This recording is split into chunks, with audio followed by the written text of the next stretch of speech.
Carl? Jeez. Carl! I let out a gasp of relief, and almost sagged down on the wall. No!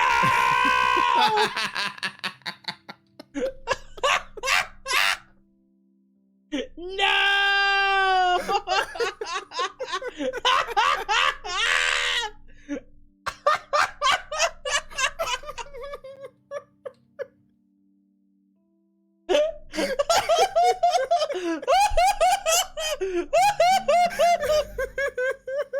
Oh my god!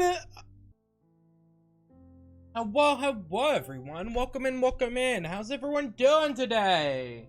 Hello! Are you guys ready for more, for being stuck in a house for 24 years? Hello, Astaroth! Hey, Slow Panda! Hey, Soldier Bear! How's it going? Strange Wolf! Hello! Hello, everyone! Don't forget, if you're here and haven't said hello yet, say hello in the chat. Let's see. Micah Boar, hello! Darcel Saber! Yeah, we're continuing more with Carl's route today. Ben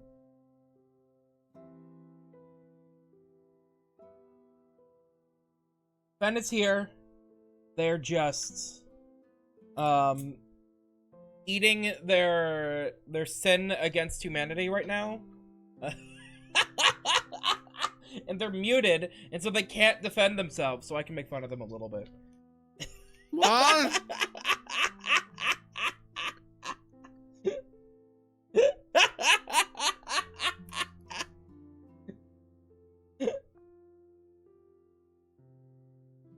Oh my god, I'm dead.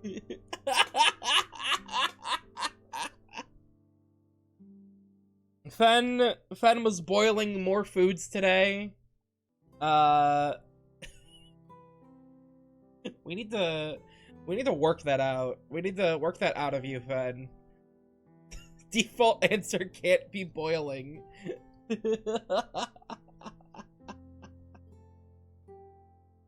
No. Yes, Fen! You can't boil everything. We are advanced peoples. We have cooking utensils.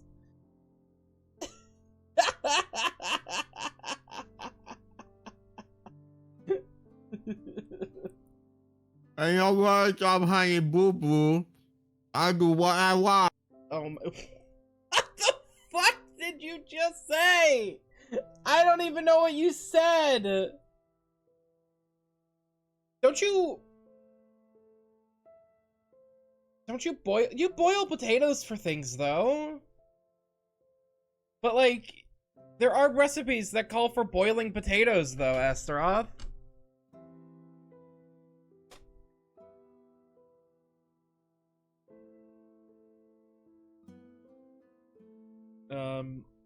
If I can recall correctly.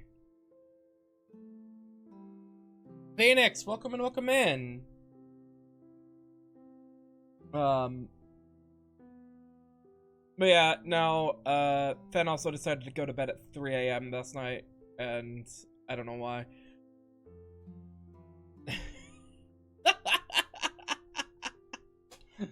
How is, well, they're eating it. How is your food, Fen?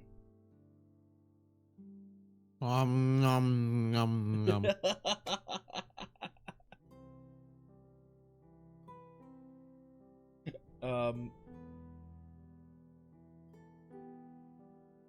So we're continuing our little echo journey. We're on Carl's route. We are at the section where a lot of people, including the writers of the VN, say it kind of slows down. So I am interested in seeing what how y'all think about it? Because it's gonna be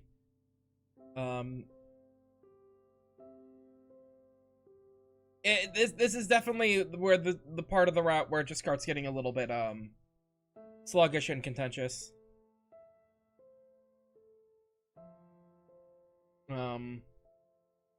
Just kind of jumping into the middle of it. Yeah, we've been reading it for a bit. We took a little break at the beginning of the month, but now we're back to it.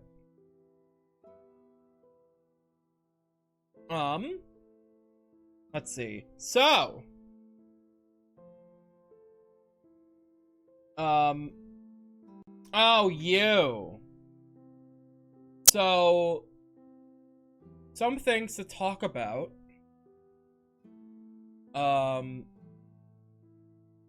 Tomorrow, we are doing a community day stream. And I have opened, a form for you all to fill out. And you will, if you want your answers to be read on stream during tomorrow's community event, you can fill this form out here. It'll all be read out anonymously, and we're going to be watching shooting stars and just reading out what you guys wrote down for how your year has gone. And it's going to be an amazing stream. I hope you are all there. A lot of stuff is going into this. I'm still working on putting the finishing touches. There's a lot that goes into it. So yeah, I hope you all join us. The more responses we get, the longer the stream goes, and I want to see as many people there as possible.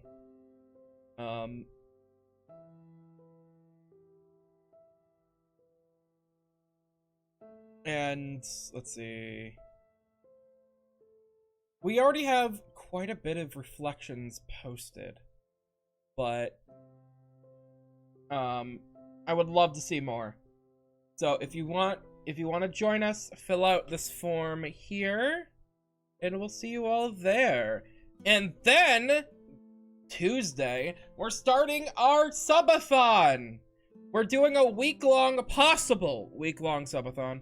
So the crux of it is everyone's gonna be fighting for how long we play Pokemon Channel. Your subs and donations will decide if we finish faster or go the entire week. So I hope that everyone is there and has a fun time with us, because I'm looking forward to it. We haven't done an actual subathon during September in a while. So that's gonna be fun. Also, I haven't played Pokemon Channel in like a decade, so I have no clue what I'm in for. There's a game called Pokemon Channel? Yeah. I didn't know that, actually. You want to know what you do? Yeah. You watch TV. Huh? Yeah. They put a TV in front of you, and you watch TV with Pikachu. You can go outside and explore a little bit, but the main crux of the gameplay is, like, watching the TV to see how Pikachu reacts to TV. And you have to watch the same Pichu Brothers short, like, 3 or 4 times. That's... So, it's not the best game. It was, like, their, like, idea to do, like, more Hey You Pikachu. Yeah. That's wild. It's just Gen 3 Hey You Pikachu, but you do even less. And everything is decided, like, what do you call it? On the day that you play it. So, like, date that you play it. Like, if you play on a Sunday, different things happen than on a Monday. I'm pretty sure once you beat the game, there's like a Jirachi thing that can only happen at a certain time on Sundays.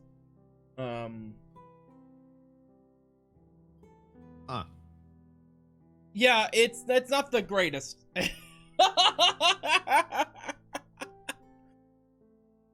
Thinking about it's already wild. It's like, So that's basically the subathon is gonna decide how long we suffer, basically. Because that's what we're doing for the week. Do you guys want me to suffer longer, or do you guys want to like help me escape my torment?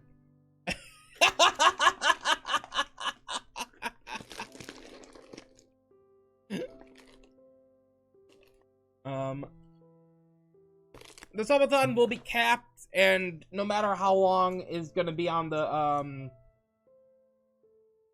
what do you call it? The timer. Once 3 weeks to the 27th, it's gonna be over.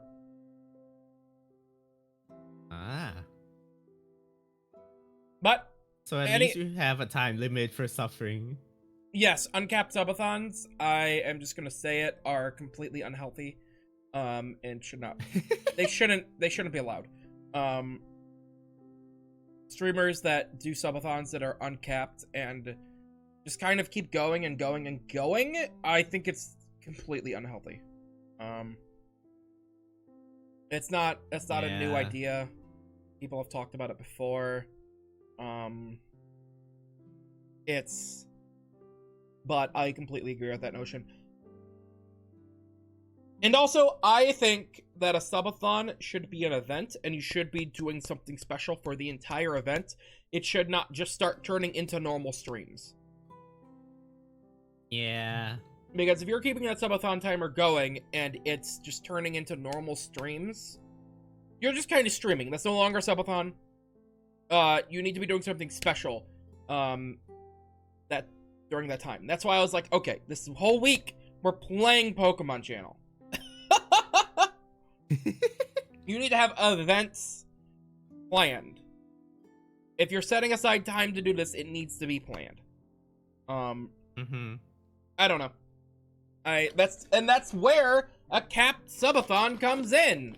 Because you can set aside literally that much amount of time that the timer caps out of without having to worry about running out of stuff. And also, you can do a weighted subathon where maybe the first 100 subs fill up the timer so much. But then, after that, like, they start filling up the timer less and less and less and less and less as you keep getting more. So they have so if chat wants to keep you going, they have to work harder to get that going than at the beginning. There's also reverse subathon, which is kind of what I wanted to do with this, where the timer goes down the more subs you get. So basically it's a race to the finish. How fast can we get down this timer? I saw Giga, a VTuber, talk about, like, wouldn't it be cool if you did like a boss fight mechanic with a subathon? Oh yeah. Where it's like the timer is a life bar, and the goal is to get the life bar all the way down. But if you don't get it down, the next stream it starts at like half. Like it goes back up to half, and you have to start from there to get it down. That's a fun idea for a reverse subathon. It's like a boss fight. Yeah. Is it the same guy who makes like the effects on OBS that's just like wide transitions or No. PNG to wisdom? That's fuck, who is that? Who is that?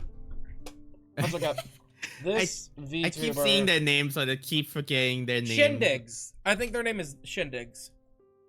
Oh yeah. Shindig. Yep, that's Shindig's. Giga is B Shoujo. She's like a mid boss for a video game.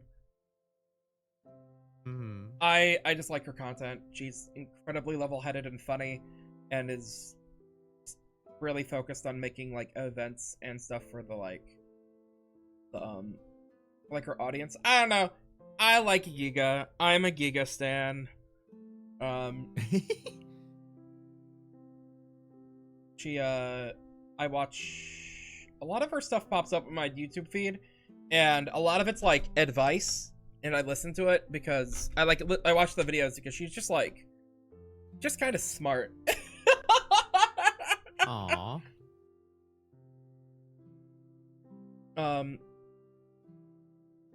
But yeah, she was talking about like subathons and that, and she brought up the idea of like, oh, what if it was like a boss fight? And I'm like, that's a cool idea. Imagine if you set up like for a whole week, and then the boss fight just has you finish in one day, which is like already achieving its goal, but still, it's just like, oh, it's over. Yep. Hey, then you get a break. Or you can still stream for the rest of the week. It's just the subathon is over. Yeah. Or here's how you do it. Overkill. Oh. Because if you reach that, you probably reached all your goals, right? Mhm. Because you set goals for a subathon that, and you probably reached it already. Like the subathon's over, but then you can go into like overkill mode, and it's like, okay, how far down can we get this into the negatives? It's like the bar just keep going. But like, at that point, you're not forced to stream any longer. At that point, it's a celebratory thing. Like if people want to keep giving, they can because we're celebrating at that point. The thing you Yeah. don't want to do is set a precedent of streamers have to kill themselves to do this. Like you don't want streamers to have to like keep working and working, because let me tell you, sitting at your desk all day for multiple days isn't good for you. Like you need to have time to like get up and do other things, like even just like a mental break. And it's like, I don't know. Otherwise, you'll be like, burnout, my old friend. Burnout, God forbid, actual health risks. It's like, if Yeah. you're sitting at your desk for too long, that's when blood clots form. Oh yeah. I don't know. It just, we need to start treating our streamers like better to be healthier in that. Promoting healthy work-life stream balance. Yeah. Because while for some of us this is our jobs, we want life. We are an actual being. We need food, and we need rest, and we need sustenance. Yeah. I always would like to, whenever I meet like a new streamer who does like streams into the night for 8 hours a day, I'm like, girl, are you okay? Like, I get it. It's for some, it's a lot of the times when you get into that groove, you get into that groove. You know? Hmm. And some people, it's just fun. That's, like, they love to just sit there and chat. And I get Yeah. it. It's just, I don't know.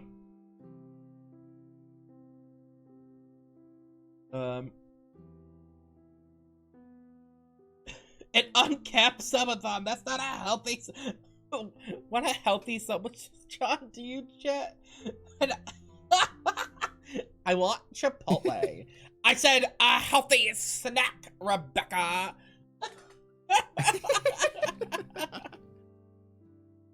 Uh, not the Chipotle. I need to get off Twitter. As I'm talking, I'm on Twitter and I'm seeing stuff. Oh. Here, I'll send it to you. Hmm. I'm like, let's talk about subathons. And I'm scrolling and I'm scrolling. And this artist pops up. And I'm like, okay, this is time to get off. Oh. Oh. I get what you mean. Oh my gosh, I wanna. Have you seen this person around? I wanna talk to you about certain artists, but I can't do it because we're live on stream. God damn it! Okay, let's go watch Echo.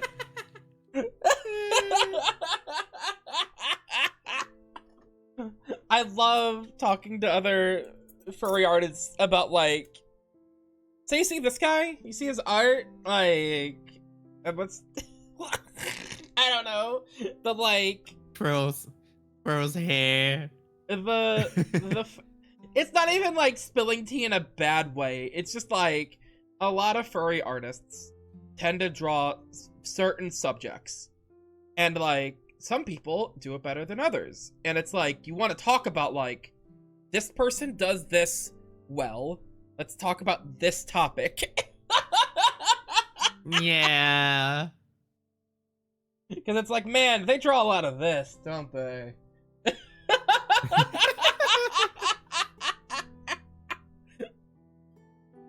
We live in a community of niches, and some people have carved out very particular niches.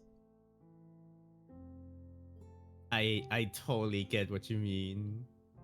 And also like some people's art, I'm like, this is kind of like okay in terms of like quality, but then their writing would just, oh, this is so good. This gets me going. Let's go. Bangers! Going shopping. Welcome in.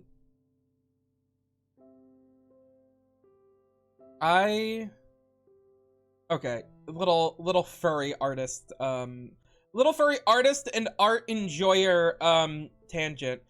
I wish there was just a better database or like centralized area for me to find furry comics. Like, same. cause it's like, let me tell you, a lot of these artists post their comics on Twitter. Does Twitter fucking suck for reading comics? Because it's like, a lot of these artists, because it makes sense, they're comics, they take a lot of work. A lot of fucking work. They will post it like once a month. And if they don't post it in a thread of the rest of their comic pages, it's like, okay, I'm reading this, click on it, read it. I gotta go through their entire freaking thing to find the next one. Where's the next page? I see the page after that, but where's... Ah! I hate it. And then, like, honestly, FA is the same problem. Because if they're posting commissions in between the comics, you still have to scroll through the entire thing for the comic. Ugh! And then if you don't click the link that says first, last, and below the description, then you'll be lost in the gallery for like forever. Oh my god, and Ever. sometimes, just because putting that in, sometimes they're broken. Yeah. And it's like, God help you, if the links are broken. Pretty much. I just want, like, I just want a site with, like, or, like, a catalog of all these artists' comics. Oh my gosh. Honestly, I thought about it before too. It's just like, what if we set up something that's kind of close to Netflix? but like monthly subscription, and then you get all the comics from everyone.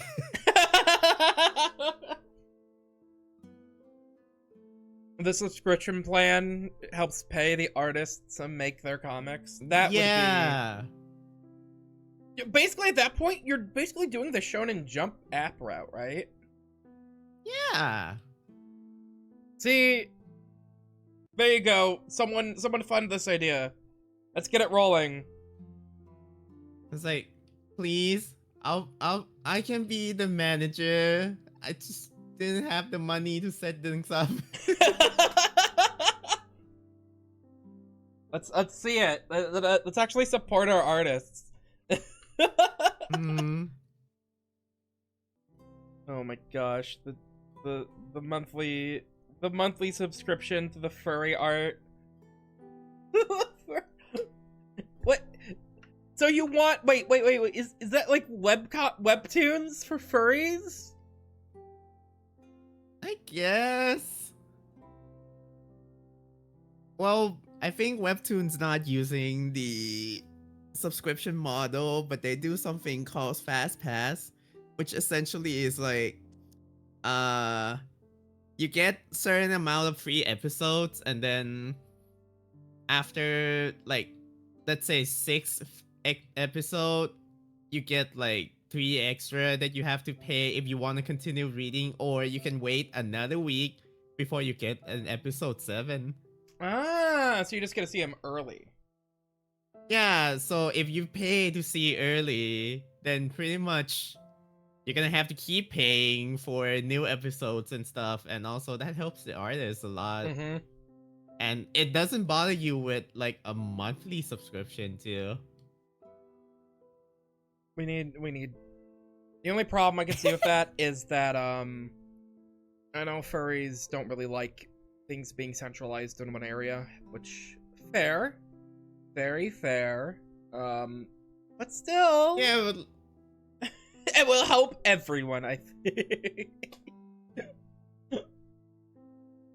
like people said they've been having problems with like Patreon regulations and Gumroad not allowing stuff and all that too. Mm-hmm. Just like, we should be able, like, there's gotta be someone out there who has connections enough, so like, hey, let's make one for furries. Mm-hmm. We have like the best programmers and IT people in the world. Let's do it. Yeah, very much. Okay, speaking of webcomics, VNs are basically webcomics at this point. Let's jump into Echo. Woo! Oh my god. When are we gonna get webcomic adaptations of VNs? Uh-oh. Wouldn't that just be like the inferior version of the VN though? I mean, if Omori's gonna do it. You know what? You're so right, actually. It would be, well, okay, here's the thing. Some VNs are what do you call them? Okay, it's up on the screen. They're kinetic novels, so they have one ending anyway. So at that point, it doesn't matter, because if they have one baked-in ending, then you might as well, like, you can adapt it into a webcomic basically pretty easily. Yeah, pretty much. Because if none of your choices matter, well. Mm-mm. Now that you pointed out, yeah, you're right. It's like, since we're on like a linear based VNs anyway. I always said, I've said this before, if Echo ever gets adapted into anything, I want it to go, I want it to be like Fate. I want it to be as much of a hell to find out how to watch the show as Fate. Because, you know, it's like, Fate, you have the series, a movie, another series, like all these things to like. It's like, what order do I watch the Fate anime in? And it's like, if I want to get into Fate, what order should I watch them in? And everyone just says, read the visual novel. That's what I want for Echo. And why? It will be funny as hell. It's like, okay, Echo, the animation. They start out, season 1 is like Leo route, part 1. And then they come in with the prequel after that. That's like, oh, the prequel series, that's Echo Route 65. And then they decide, oh, we're gonna make Leo Route Part 2 a movie. And while that's in production, they're gonna do Echo, I don't know, Covenant in its Flynn's route. Echo Covenant. I don't know. You'll be in the front seat at the theater, and then when someone was like, how do I watch this media? And then you like turns to them slowly. It's like, read the original novel. Yeah, just read the visual novel.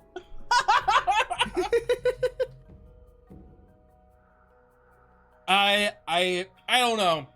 And then I want a fighting game that covers Jenna's route. Oh my god. And a gotcha. And don't forget the restaurant spinoff that is not connected to anything else at all. It's gonna be fucking Janice in front of the cover. I want it. I want it. I want it so bad. Yeah, a gotcha. I need the Echo gotcha. I need to go and try and pull for the rare TJ.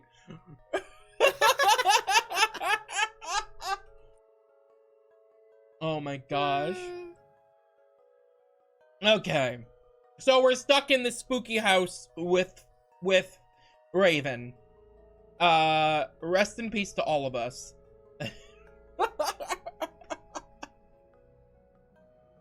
Immediately it's clear that wherever we are isn't very large.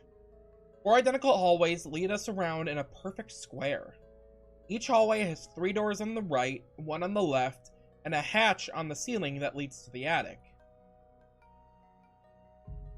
What also becomes immediately clear is that the door on the left leads into the kitchen, but from the kitchen, there's only that one door out.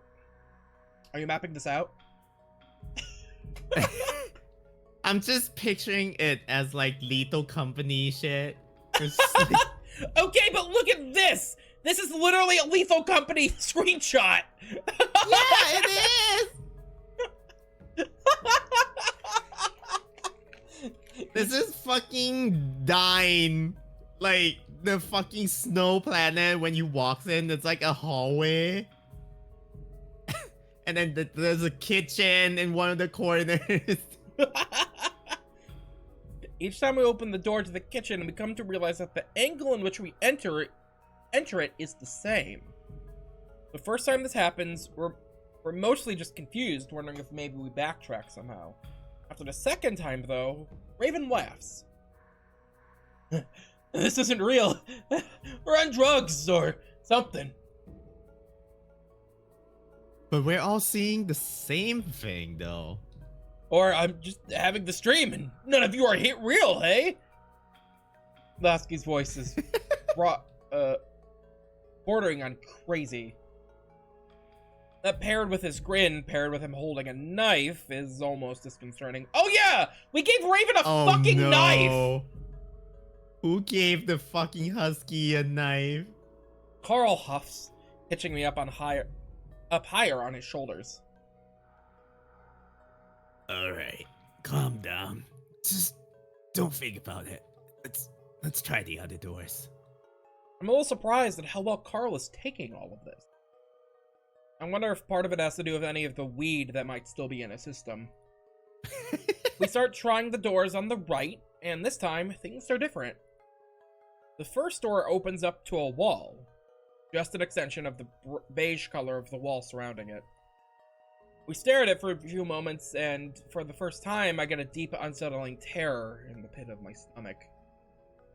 I manage to keep it from rising to the surface, but all of this bizarre imagery, combined with the surreal haze, is making me feel sick and claustrophobic.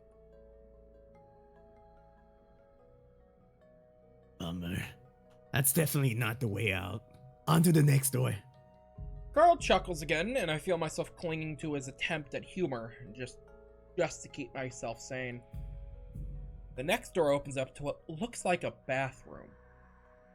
It is definitely not a modern one, though, since it's complete with a pull chain from the high tank. Oh. That's way too old for me. It's just like the pull chain. Well, at least we've got all the essentials, right? The next door reveals a room full of tools and chains hanging from the ceiling, along with a sawhorse. The walls, though, are lined with wooden planks, and Carl gently sets me against the hallway. Oh my god! There's a highway? Against the hallway wall before hurrying in and peering at the wood. Fuck. It's just concrete behind it. I don't bother to ask what the hell is going on. I'm just starting to accept that where we are can't be explained. More doors opened, 12 in all. One is completely white and empty. Another contains a frilly bedroom, which is where Carl says he woke up. Further along, we come across what looks like an office, along with a room decorated with sofas and a chandelier. When we reach one of the doors in the last hall, though, something is different. And the first thing I notice is the smell. Though it's faint, I can tell it's sweet in the most disgusting way possible. Oh yeah! Probably should put out content warnings, by the way. Uh-oh. This is a horror game. What do you mean? This is a horror game. If you are easily disturbed, you might want to back away. Ugh. What is that?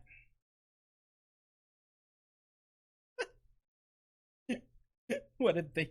Look at this. Look at this attempt to make him turn to the left. Yeah. You know that picture of the wolf? That's like, it's just my style, and the wolf is like all like... Oh my god. It's the realistic wolf, but the muscle is like, turns to the right. Yeah, and the eyes are pointing forward. Yeah. Oh my god. Raven holds up a hand to his nose as we approach the second to last door in the last hall. This one is clearly damaged. The wood is splintered in the middle, bulging out slightly as if it's been punched from the other side. We all stare for a moment, the smell growing stronger. Then it hits me. Oh god. Do you think? I can't finish, covering my muzzle with both hands. Raven, who had been right up next to the door, steps back with an arm up around his face, looking like he's going to throw up. I imagine the smell is a lot worse for him. Maybe we should skip this one for now. Carl hesitates, then gently sets me down against the wall again. We need to check every door. This could be the way out, you know. He looks back at me, but I don't say anything, just grimacing at the door. He holds out a hand to Raven. Knife. After handing it over, Raven takes several more steps back, further up the hall. I press my hand to my muzzle, readying myself to shut my eyes. As Carl turns the knob, I grit my teeth. This room has no illumination, therefore we have to rely on the light from the hallway to see. What do you mean Arches 1.0? Isn't that already out? As the light from the opening door spreads across the room, I see that's rather simple. The walls are concrete, peppered with craters and rocks. The floor is smoother, but with webs of cracks on the surface.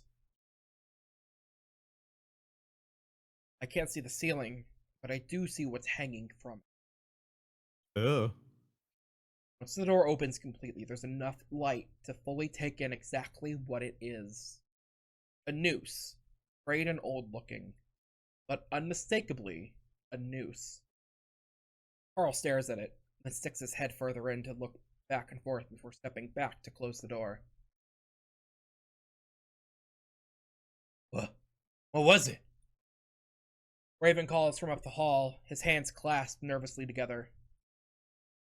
I noticed then that the rotting smell is completely gone now, instead of getting stronger when Carl opened the door. Nothing. Empty room. I see Carl visibly trying to keep his breathing under control as he holds the knife out to Raven before bending down in front of me again. Ugh. Really? Oh, thank God. Uh-oh. Okay. There we go.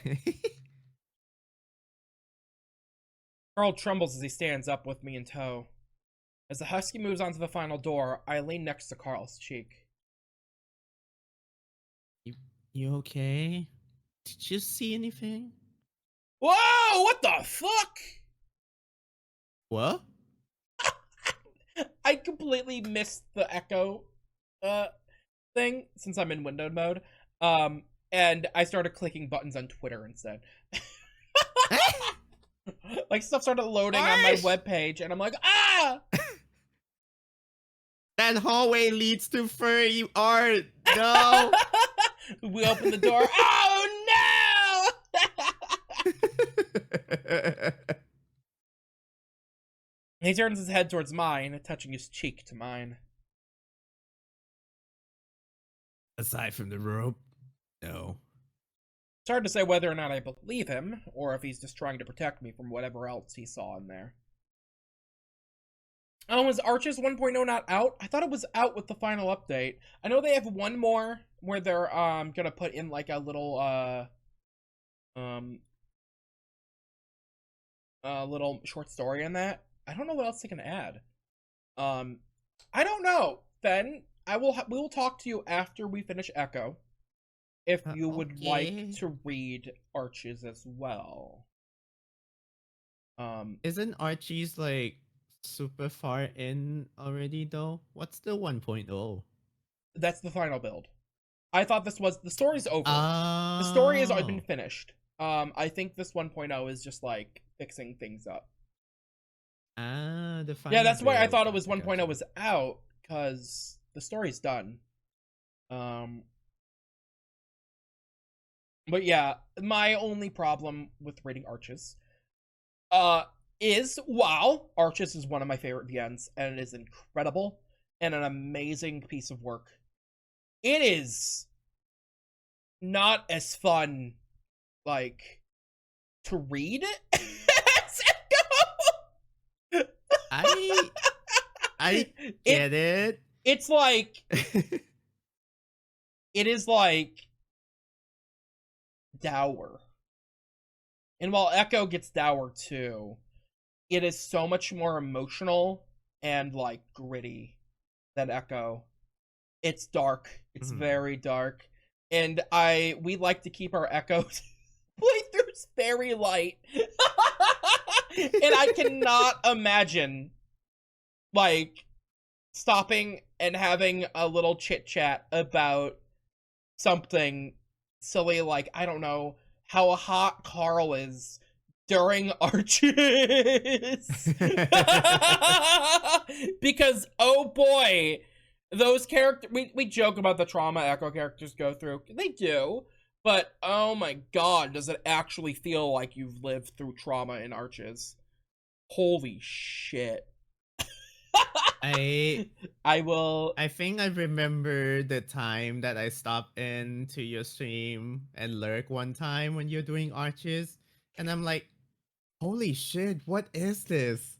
Like, It everyone's so intense. is so intense. It's so good though. I think I might drag you into it.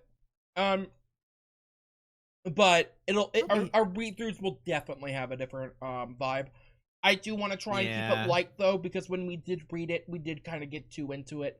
Um, but I think just from like a psychological horror standpoint, I think you will enjoy it. Um, Mm-hmm. I don't know. I see you as a horror fan, and I think you will enjoy that. I think I'll enjoy it too.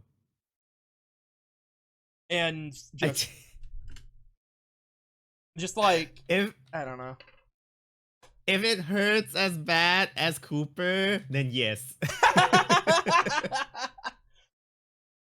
Oh my god, the Arch's characters are my babies. I love them. Um, I will say, my only complaint with Arches is that it is so polished. But because it's so polished, it doesn't fill the like brain rot portion of my brain that Echo does, because Uh-huh. Echo has flaws. And so my brain fills in those flaws with like, man, this could be so good, and I obsess over it.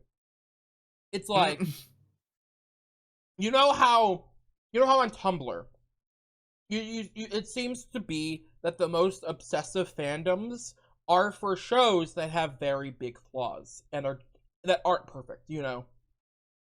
It's Yeah, that. yeah. It's because we love to be like, we could fix this ourselves. That's kind of like I think that's what it is with me and Echo. Because it is like it's just kind of like held together through duct tape. And I love that so much. I love it. I love I make fun of the character sprites. I point fun at some of the like weird spelling mistakes. It makes it fun. We're going through a hell, but it's like that's fun. We're going on a hell is field trip. Arches is just good. It is fantastic. And if that I feel like me being like it's too good. If me saying my one flaw with it is that it's too good, I don't even think that's a flaw. I think that's just me nitpicking. It's like you're on a job interview and then they ask you, it's like, what's your weakness? Like, I care too much about Oh my work. god, I care too much! What about Smoke Room? We can't read Smoke Room, Libra! It's porn!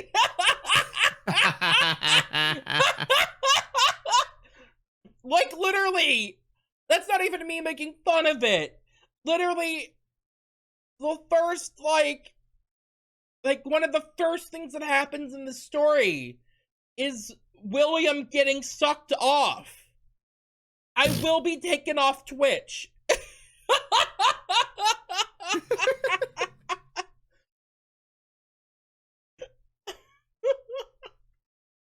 I love it. That's the first thing that happens. Just The like, main oh. character's a prostitute, so so that's gonna happen a lot in the story. Mm-hmm. But yeah, we might read a little snippet from Smoke Room though, just fill in some blanks of the Echo story, but we'll get there when we get there. Anyway, it's hard to say whether or not I believe him, or if he's just trying to protect me from whatever else he saw in there. Either way, I don't press for it. The last door is locked. It's big and made of small logs. It's deep brown color contrasts with all the others. Raven jiggles the handle a few times, and Carl tries to look. look into the cracks beneath the logs, but it's completely black. So that's it. That's all doors. I'm starting to feel a certain level of panic again, now that we know that we're stuck. Carl, I think, picks up on that and comes over to where I'm leaning against the wall to set a hand on my shoulder. It's alright, man. We haven't checked the attic either. I mean, there aren't any windows like you said. Probably in the basement or something, right? A reassuring hand feels good, but it's not exactly enough to keep me from feeling a certain level of despair. Honestly, I think I'm still dreaming right now. Carl doesn't say anything to that. Raven slides up next to us. Well, dream or not, I'm still pretty hungry. We both glance at Raven, and I can't help but give a little laugh at the grin on his face. I guess at least for now, it's best just to not think about it. Oh, Raven! And then the laugh track kicks in. The smoke monster is like next to us, arm around our shoulder. We head back to the kitchen, which doesn't take very long because every door on the left leads to it. We all split up to search the many cupboards and drawers of the kitchen for food. We come up mostly empty, only finding silverware and cooking utensils here and there. Because of my injury, I cover a lot less ground, only able to hobble around along the counter, using it as a crutch as I move down a line of cupboards. Even if we're able to find any food, there's no way I'd be able to cook it. The only thing I'd ever be able to make of my own was a grilled cheese sandwich back when I was in high school. Even then, I'd almost burned down the house when I dropped a piece of bread on the gas stove. Oh my god, it's me! I was literally staring at you. Like, stares down. How does it feel to actually be Chase Hunter, Fen? I hate it. Why am I Chase Hunter? Asian. Of all the characters. Into bigger guys, likes red flags. Oh my god.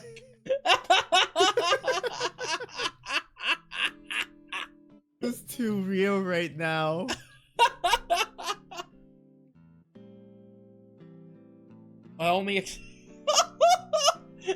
Also, your only experience with America is the desert. Hey!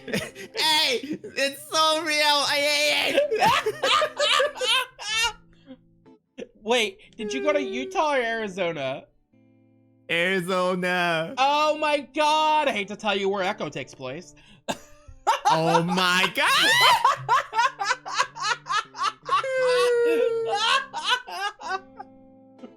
I am Chase Hunter! I wear blue! Oh my god, you do! Oh, we had Leo Fen. Now we need Chula Fen. We need to Chulify Fen. I need a picture of Fen and then crawling in my skin as I hate it. As Fen morphs into Chase Hunter.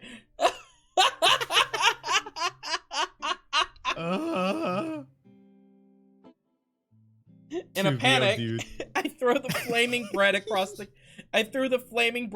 the kitchen into the living room. I smile at the memory as I open the last cupboard along the wall, and right in front of me, it's a block of cheese on a glass plate.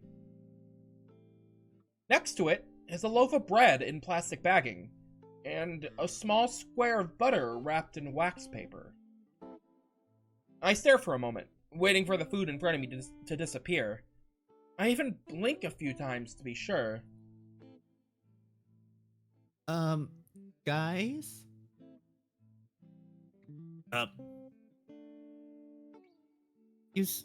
You seeing this? What? cheese, bread, and butter. Butter. The way you said that with no tease. Butter. I'm just too ashamed of my cooking to be teasing on any food at this point. Chase is like losing consciousness. Cheese. Butter. Butter. I stand to the side and Raven perks up. Whoa! You found food? I swear I already checked that cupboard. Raven is next to me, and a few seconds later, reaching in to take out the food. For a moment, I swear the bread blurs as he pulls it out. I have to shut my eyes for a moment to keep from feeling sick. I feel Carl support me from behind with his hands on my shoulders. Whoa, dude. You alright, Chase? I grabbed to the counter again. Yeah, it's just... Carl waits for a moment. What? I was thinking about grilled cheese before I opened the cupboard. Like, you just wanted a grilled cheese sandwich really bad and it popped up?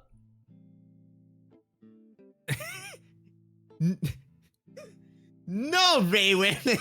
I just think that this might be expired, but okay.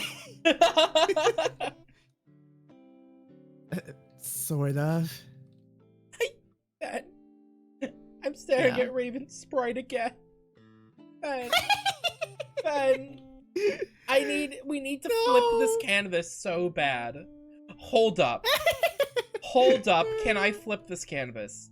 Transform. Oh my god. It would Flip be that or- one There we meme go. that's just Oh like my after- god! Look at stream. Hold on. Looking at stream.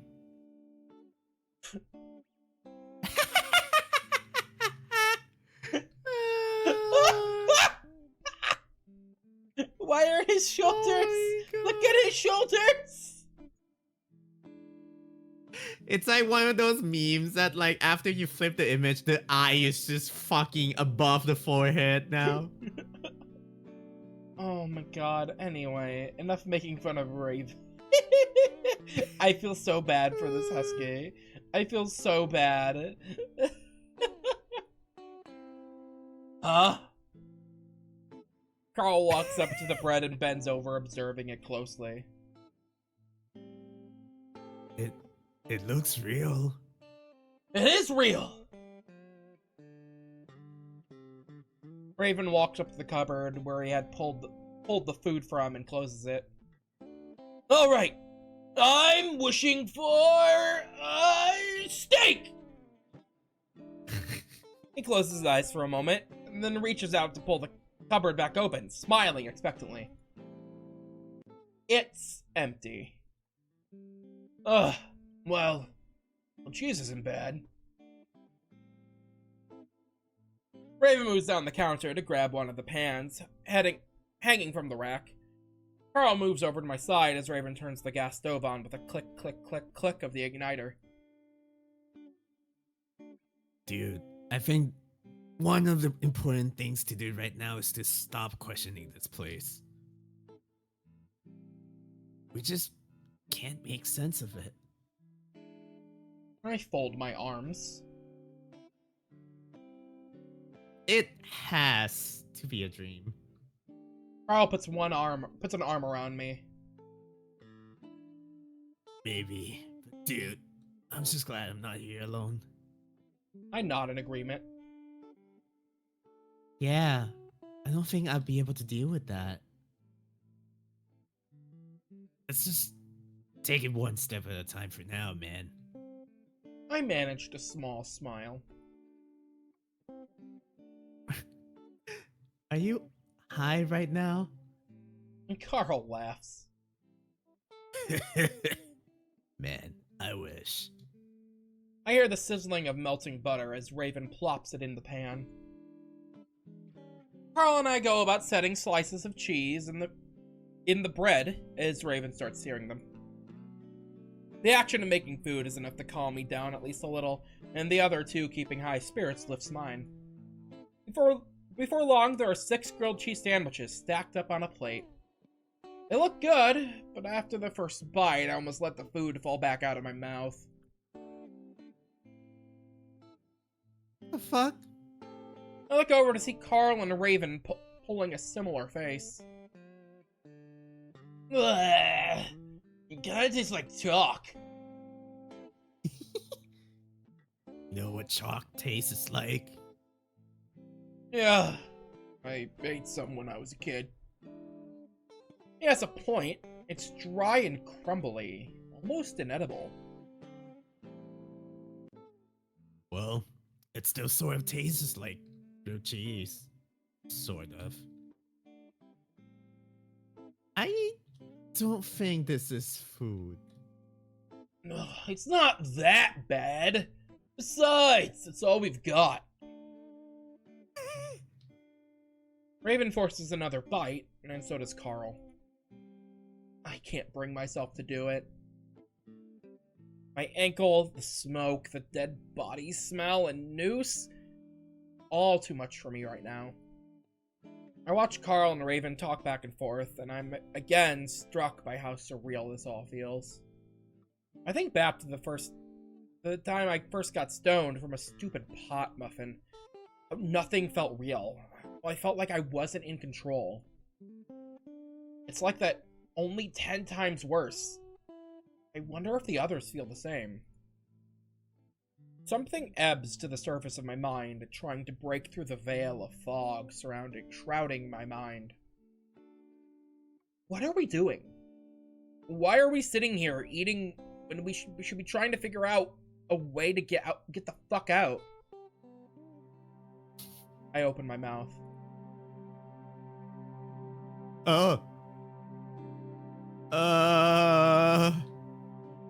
The second everything is fine. I struggle to keep my food down and instead choose to look hard at the tablecloth. Are you not hungry? Raven's looking intently at my half-finished sandwich. Nah, you can have it. I slide my glass plate across the table to Raven. Carl watches me, but doesn't say anything, slowly chewing. I subconsciously note that he'd eaten around the crust, leaving those on his plate. We start discussing what else we might be able to do here, other possibilities, and how we could get out. The attic is really the only place we haven't been yet, but because it's so dark, we're not sure about going. Well, why don't we sleep on it and figure out what we'll do when we wake up? Raven yawns widely. Ah, that sounds good to me. Feels like it's been hours. It does feel that way, but without our phones, it's really impossible to tell. Leaving our plates where they are on the table, Raven leads us back out into the hallway. It takes us a few minutes to find the right door, considering everything looks identical, though we take special care to avoid the damaged door. As Raven moves into the bedroom, Carl leans against the wall, turning his head to talk back to me. Hey, we're gonna be alright, okay? I look back at the one green eye I can see, and I will myself to squash the boiling pit of dread in my stomach. Okay. It's just that I can't believe this is happening, you know? I gotcha. I just want you to know I'll be here for you, okay? I look back at his gaze for a while, to the point where I think he's getting uncomfortable. I sigh. You guys are just acting really weird about all of this. Yeah. Well, I don't know. I guess Raven is being Raven, but you're acting different. Really? How? I swallow. Just yesterday you were throwing up over a job interview and now you're the level-headed one while I'm freaking out. I laugh a little. I just don't understand what's going on is all. Carl sits me down against the wall, then turns to me with a hug. Hey man, I don't know either. Just trying to keep it together too. The hug surprises me, but I take it gratefully. I stare over his shoulder at the uniform hallway. Despite Carl's efforts, the worrying feeling returns. Raven pokes his head around the doorway. Hey, guys. That little sofa thing is awesome. I'll sleep there. You two can have the bed. Ah!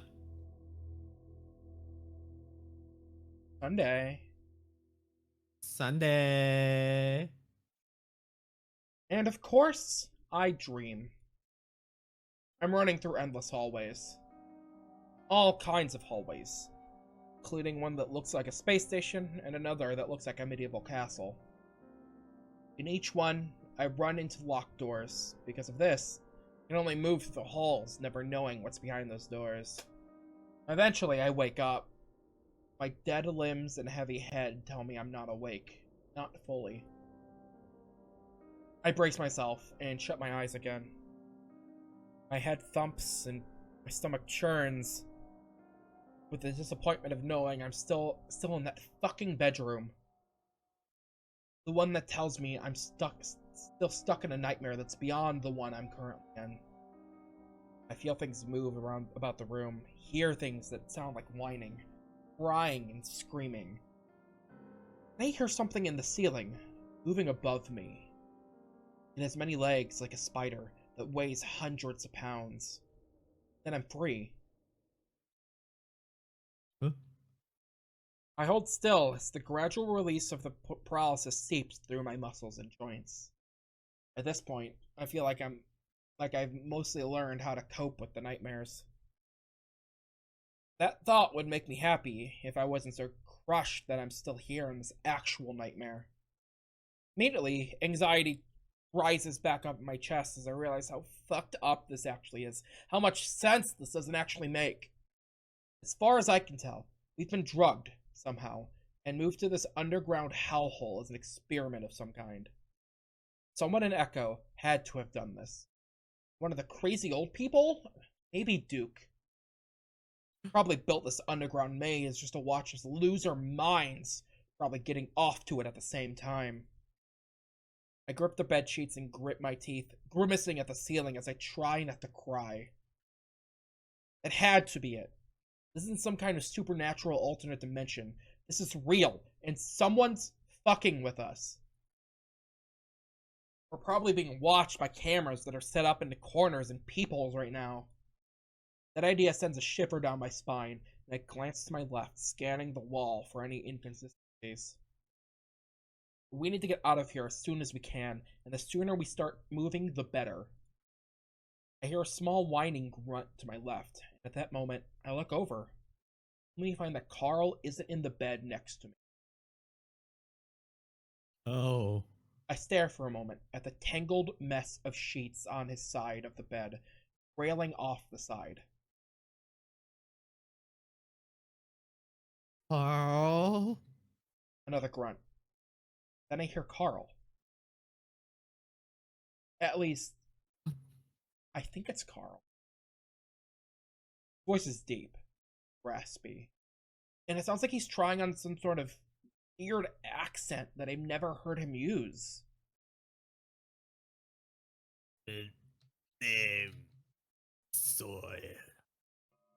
Slowly, I sit up.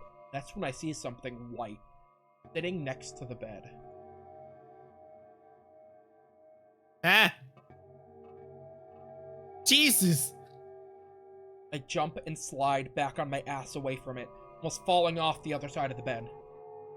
Staring at it a few seconds longer allows me to make out the clear shape of horns under a bedsheet. Carl is sitting next to the bed with a white sheet over his head, swaying back and forth gently. What the fuck, Carl? I shout whisper to him, my early exclamation sounding way too loud in this quiet room. Look over at Raven. Somehow, he's still curled up on the sofa, fast asleep. Returning my attention to Carl, I jump again as I see that he's staring straight at me. Or would be staring at me if there wasn't a sheet in the way. Carl, what are you doing? This isn't fucking funny at all. I push myself off the bed, leaning against it to take the weight off my swollen ankle, now to twice its original size, as I stand in front of Carl. I reach out to take the sheet off his head. I hesitate. The horns. They look bigger than they should be. And the voice is so different. Lightning.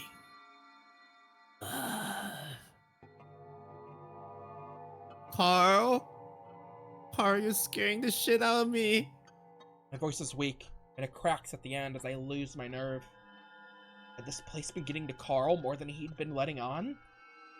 Then, maybe he was just sleepwalking.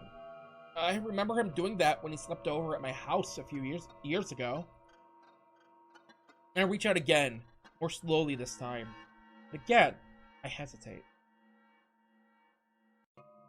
Can't shake the feeling that if I pull it off, it won't be Carl. Suddenly, the horned head shakes back and forth violently, the grunting reaching a fever pitch. Shocked, I fall back on my rear, yelping as my ankle is jolted. I lean back on my hands, watching with wide eyes. Shaking is so wild, the sheet starts to slip off of the head, as if whatever is under the sheet's trying to shake it off. I brace myself, watching as the sheet slides slowly from the horns to reveal Carl. Of course it's Carl. He stares back at me with bleary eyes like he's just woken up. I swallow hard. Carl? Carl, what are you doing? He's silent for a moment, then finally speaks. I know what to do. Okay. What the fuck just happened? What happened? The other moment he was like, I'll protect you, and now he's the one? But it's just our boy Carl, Fen. He was supposed to be my boyfriend, not my monster. I thought you liked monsters, Fen. Not like this. Martini, welcome in, welcome in. I was supposed to be like, they were supposed to F-word me, not scare me. Oh my god, Fen!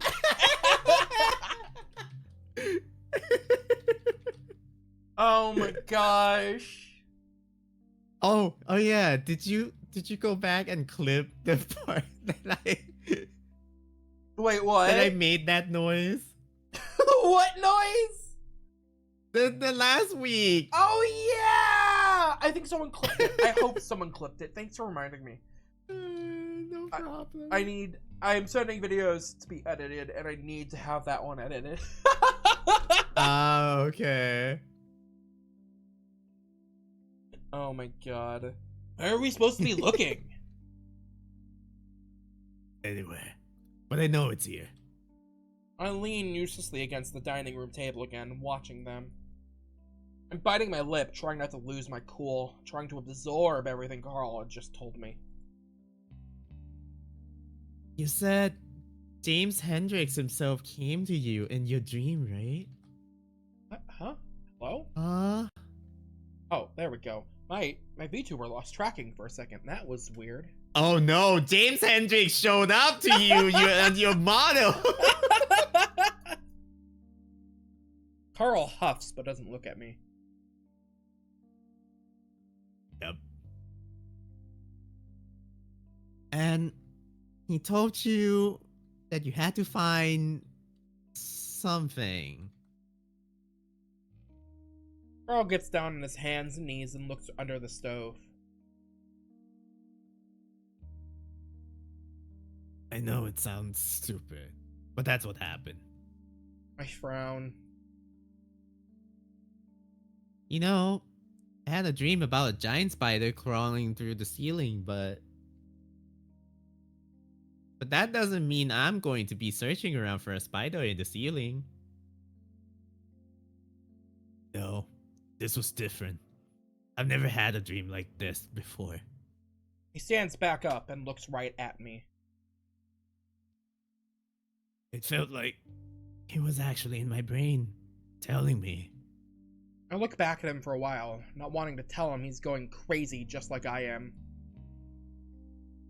Well, it's kind of vague to just tell you that you need to find something, isn't it?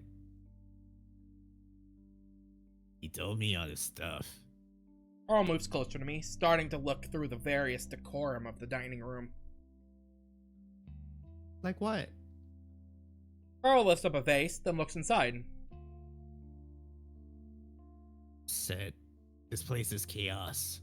A leftover memory from the old house. That still doesn't really make any sense.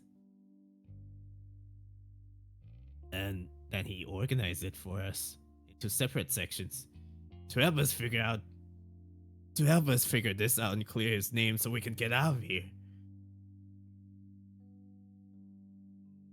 How is clearing James Hendrick's name is going to end this? I throw my hands in the air and gesture at everything that this is. Carl bends down to look under the dining room table, then stands up right in front of me. What else do we have to go off on? Hey! I found something weird! We both look over at Raven, who holds up a corkscrew.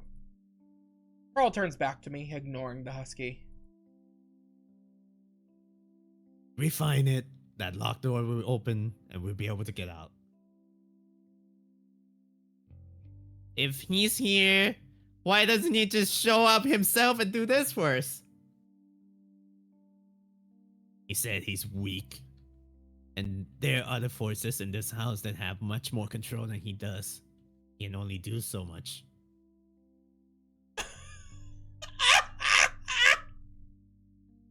This is fucking insane. I hate the sentence. I gape at him.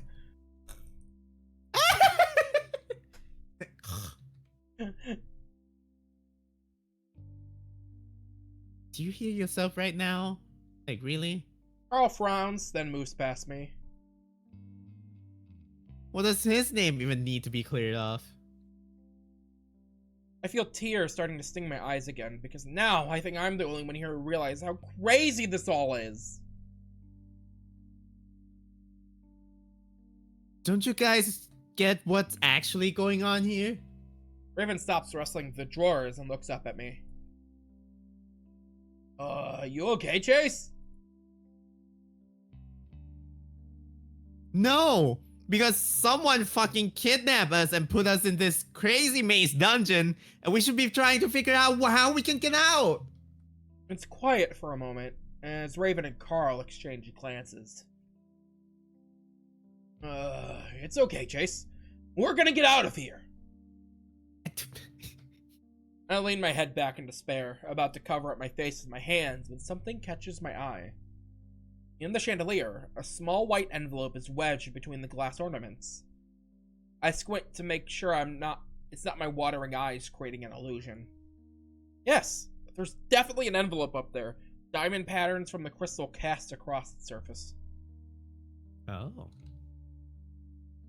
Guys? Carl ignores me as he continues to shuffle through things on the counter behind us. Carl, I found something. I point straight up at the chandelier above me. Carl stops, finally, and moves next to me looking up. Is this a lair? Looks like it. Do you think is that what you're looking for? Carl gets up on the table, wobbling slightly as he reaches up to pull the envelope from the crystals. With a heavy thumping, he drops back down to the floor. I'm still skeptical of everything right now, but as I get a closer look at the letter, I think I start to recognize it. That kind of looks like the same envelopes your mom collected. Carl picks up the envelope, turning it over. Kind of. It just says John in the front. Carl opens the flap to empty out its contents. Isn't that? Oh, isn't that the guy that? Whoa! Whoa! The letter lights up and sounds like a match being struck, accompanies the flash. Carl gasps and drops the letter, shaking his hands. It's on fire! Shit! Put it out! I stupidly wonder if the lights somehow set the letter on fire as Carl starts trying to smother the letter with a sleeve. At that moment, a great moaning sound shakes the walls, almost knocking me off my feet and sending plates crashing to the floor. I cling to the table as the plates fall from the counter and the chandelier swings above us. The deep groaning coalesces into a scream that makes me clap my hands over my ears.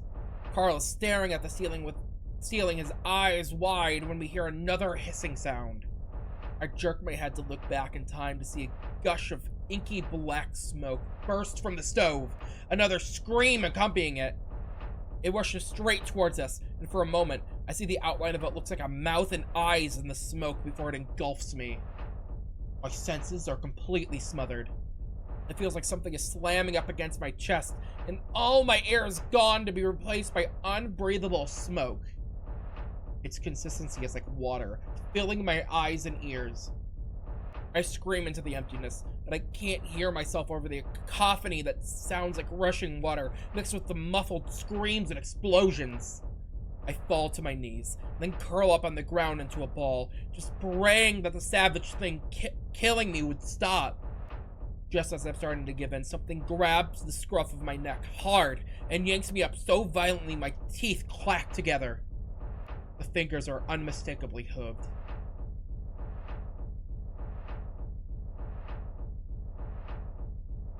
A letter, you fucking idiot.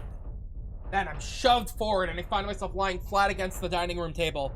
Completely blind, I feel around before finding the letter. I clumsily rip the envelope apart, grabbing the letter inside. Then, like a massive vacuum turning on, the smoke is sucked out of the room, along with the horrible screaming and roaring. In an instant, the room is quiet again, and I slump back to the floor, gasping for breath. Carl is right next to me, curled up in the same position that I was. Raven is whimpering, his face in his hands and his rear in the air. Carl coughs a few times, wheezing in air before he looks at me, the envelope clutched in my hands. What the hell just happened? You okay? I can't respond.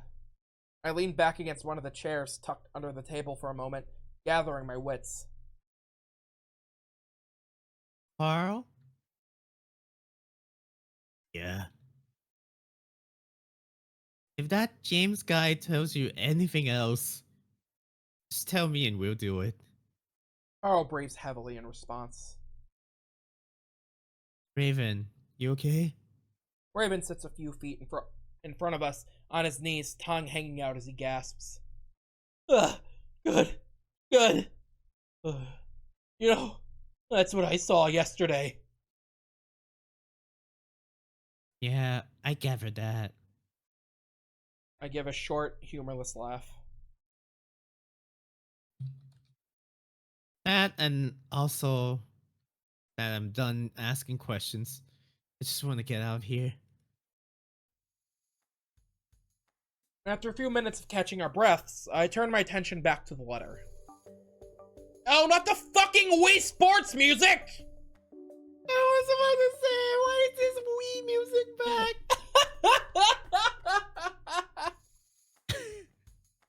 after that whole session of like fucking ghost sleep bullshit happening, there's Wii music. Somehow, it's completely undamaged, despite catching on fire. It feels crisp and new, and the ink almost looks fresh. It definitely looks like it came from one of the bins in the crawl space. But if that were the case, there's no way it could be in this great of condition it's in. The letter itself is short, and I start to read it out loud. My dearest John. How do you pronounce that word? Militia? The militia. The militia grows more agitated by the hour, and I fear that they will demand a search of this mansion. If that does indeed occur, I would do everything in my utmost power to hold him off. I look for Carl, wondering if he just wanted to read the letter instead, but he's looking right at me. You'll never find the room I've left you in. Do not fear. Carl moves closer to me, his hand reaching out to grab my shoulder. Carl? But if they so much as try to lay a finger on your head, it'll be the last thing they ever do. Before I can even move, Carl leans in and kisses me. Huh? And I'm just able to get a glimpse of Raven's shocked face before I'm practically smothered by Carl's soft, warm nose and lips. I freeze, my shoulders tensing. It's not that I'm not enjoying it, it's just that this was so unwarranted. I'm not sure how long it lasts, but I never make a move to stop it. When Carl finally does pull back, it's awkward, and he's looking just as confused as I am. Raven sits there, openly staring at us. Carl lowers his ears, his nose growing pink. Sorry. I don't know why I did just that. I clear my throat. Don't worry about it. This place is doing weird things to me too. Oh my god. Aw, that was cute.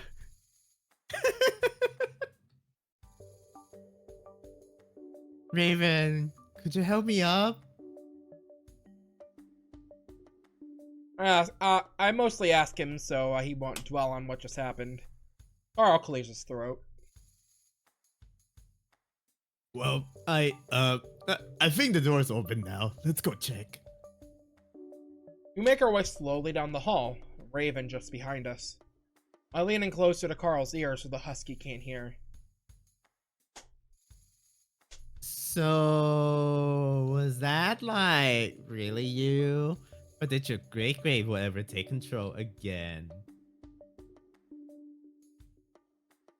I don't know. I think I was still in control. It felt like the right thing to do. It looked like you already knew what the letter said. Yeah. I wait for him to go on, but he doesn't. Well, does he need his name cleared off anyway? Being gay? I don't think people care about that stuff anymore. No, we already sort of knew that. Besides, that was basically a love letter. So, what is it that he thinks has ruined his legacy? Carl thinks. I guess the idea that he just allowed his lover to die. I think people believe that he sort of just left John to die. Didn't really try to save him.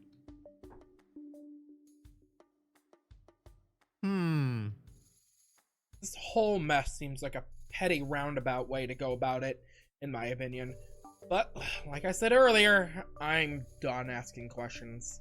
See, we really are in a Resident Evil mansion. We have to do silly little puzzles to open the next door. Oh no.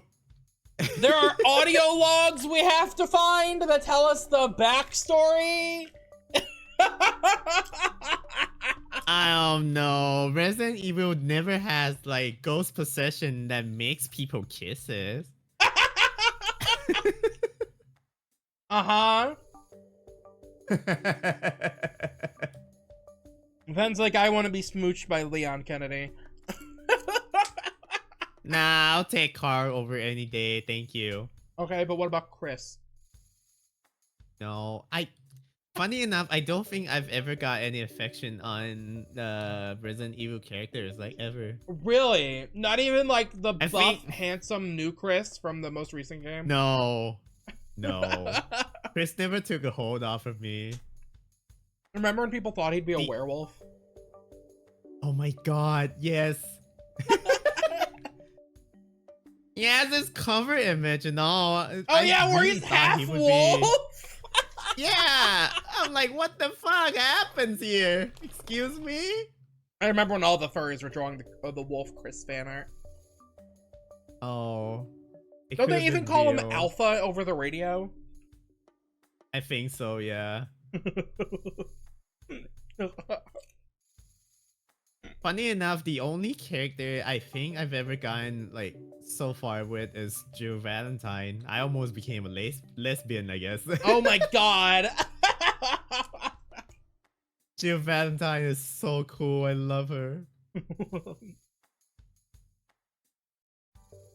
Well, it was kind of nice. The kiss, I mean, wink wink nudge nudge. Carl looks back at me with one green eye. Yeah. I smile a little. I guess the fact that something had been growing between us since the beginning of the week is pretty undeniable. And now we're here in this crazy alternate dimension with smoke monsters. So, well, fuck it, I guess. I lean forward and kiss his big, soft cheek. Yeah. Carl grins and is about to say something when I catch movement out of the corner of my eye. Immediately afterwards, I hear a dull thump and Carl grunts, his eyes bulging before he crumples, sending me to the floor with him. Ugh! Oh my god! I yelp as my ankle bangs against the floor and I roll onto my back, teeth grit, straining to reach down to hold my foot. Whatever just hit us, is standing over me now. I raise a hand feebly to hold off the next blow. When it doesn't come, I lower it slowly and look up. Ugh! Jenna! Jenna stands there, stoically, holding what looks like a small wooden stool. Jenna! What? How did you get here? Jenna slowly sets the stool down, slowly seeming to recognize me. I lean forward to feel my ankle. The pain radiating from it in hot pulses. Taze? Are you okay? What happened to your leg? You! Can you imagine? It was like, you beat me! What the hell, Jenna?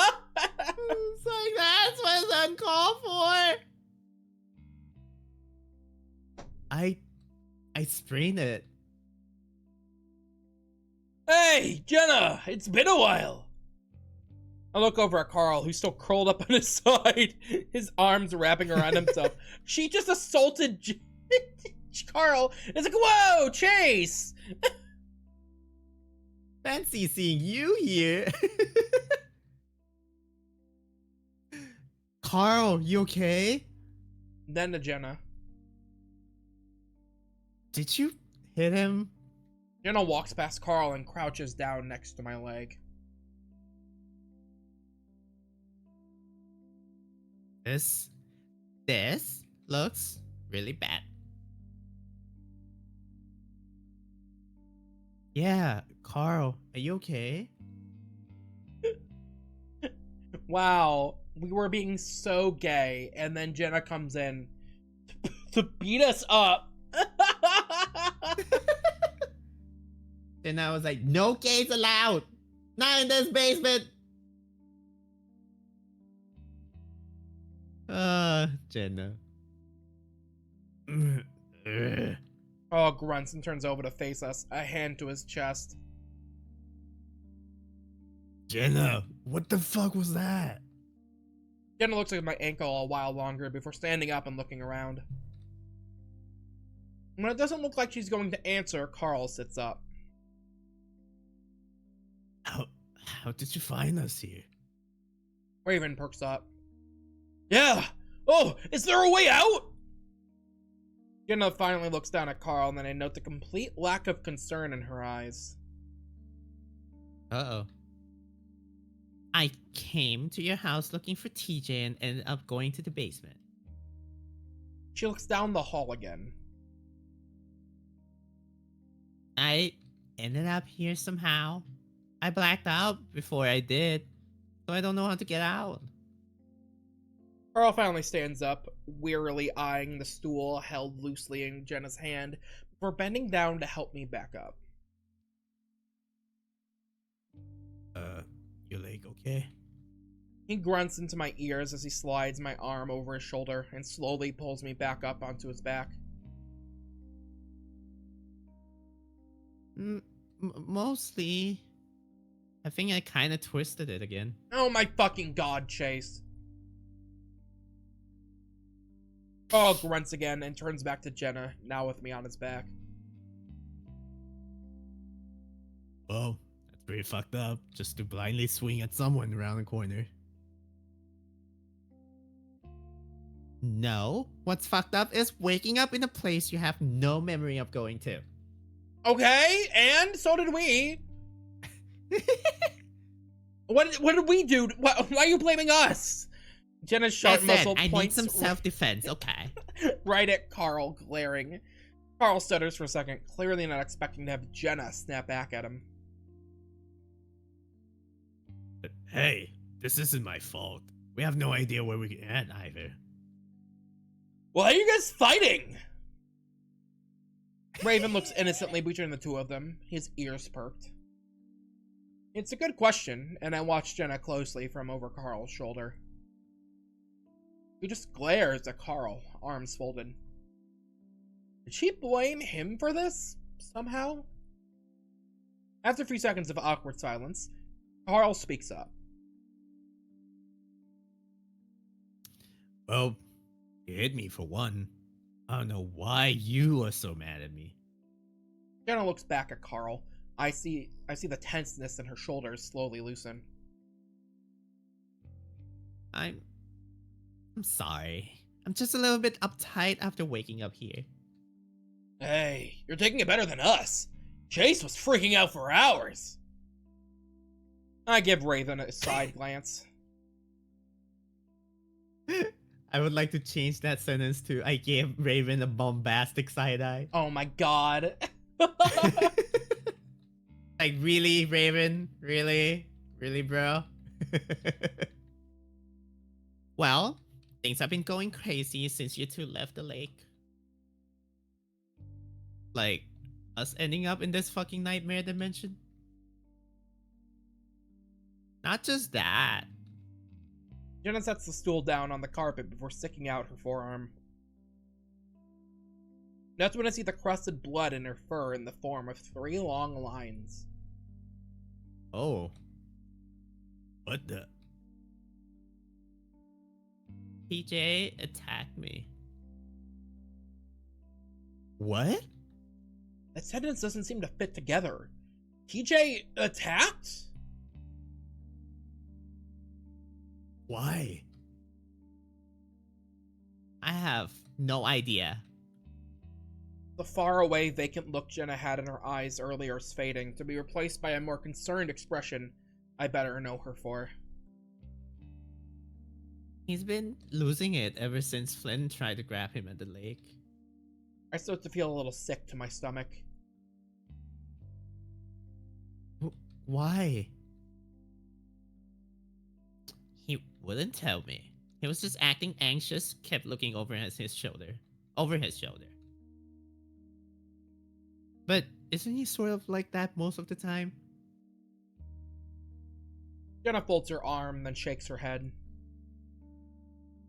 No. He kept looking around, kept saying he was seeing things. She stops short. Like what? Jenna looks up. Sydney. We're quiet for a while. Seems like all the rumors about this town are true. Everyone's crazy. Raven, shut the fuck up. This isn't normal at all. Even in Nico. Raven looks at... Jenna looks at Raven.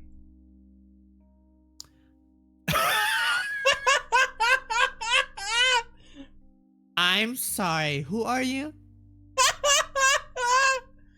Raven grins. Oh, no, I'm sorry. I'm Raven. He sticks out a hand. Wait. Didn't he say something along the line of like, Jenna, I haven't seen you in forever or something? Yeah, because they like all went to go to high school together. Oh my god, Jenna forgets about him. Jenna looks at it before turning to me. Chase, something was going on with Leo too. He kept asking around for you, then he ran off saying he had to take care of some things. Oh, I don't know why. I love the Raven sprite going back to normal because he's like, he reached out his hand, then he's like, okay.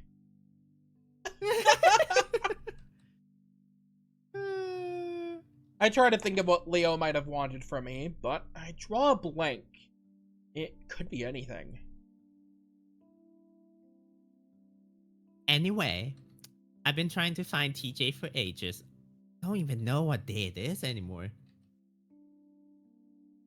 Tried Carl's house since I ran out of any other options. Jenna goes quiet, and then reaches into her pocket and pulls out her phone, holding it up, clearly looking for a signal. Just as I got to your house, Carl, I heard popping sounds. Popping sound. Jenna sighs and puts her phone away again. Gunshots, I'm pretty sure. Coming from Main Street. Something's been happening to everyone. Jenna slides her hands into her back pockets, looking around. And now this. Wow. So something fucked up is happening all over town. Think about Leo and TJ, and my stomach twists at the thought of them being out there. Fuck Flynn, though. I can only hope that they're able to get out somehow. At this point, I'm just waiting to wake up.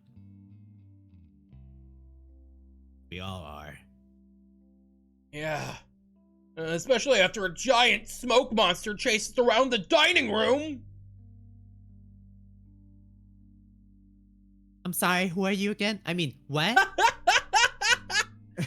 Jenna looks at me and Carl. Carl glances back at me as if asking me to be the one to explain the impossibility that had just happened.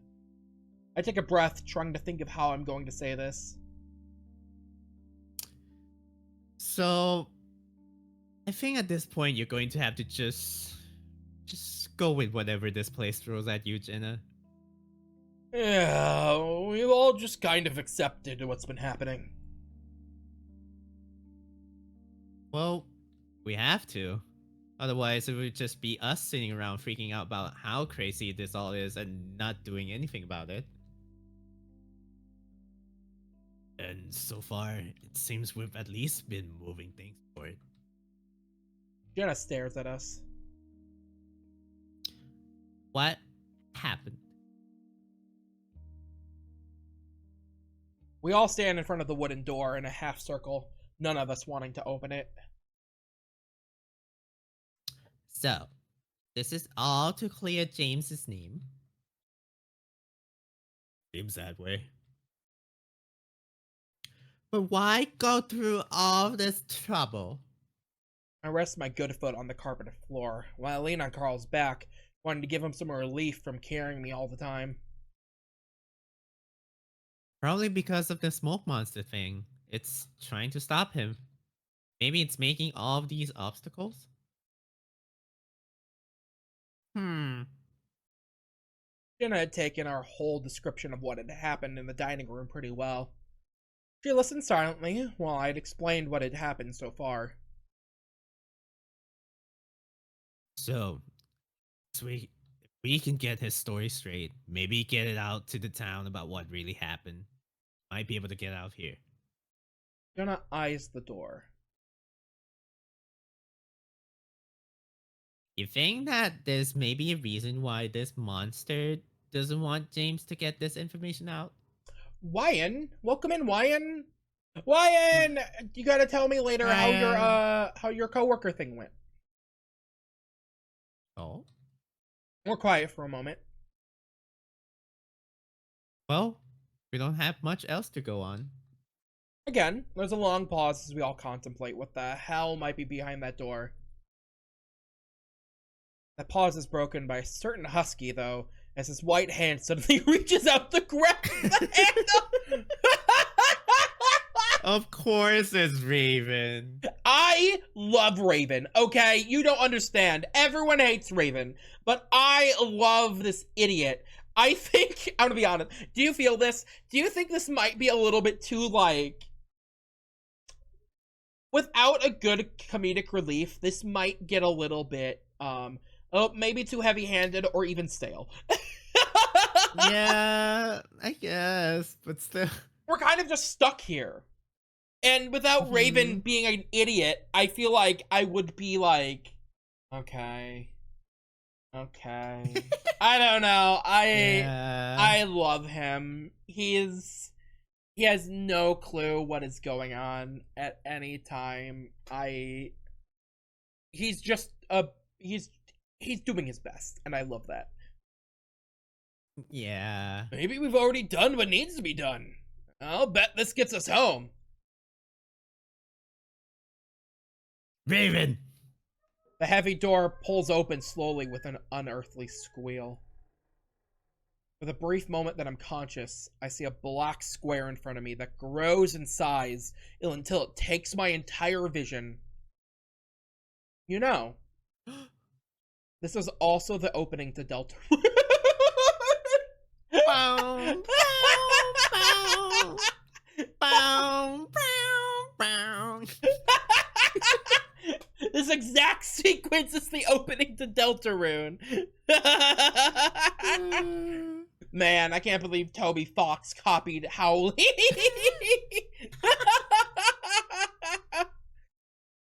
The muscles in my back. Open up the next scene. It's like, hi, I'm Flowey the flower. Oh my god.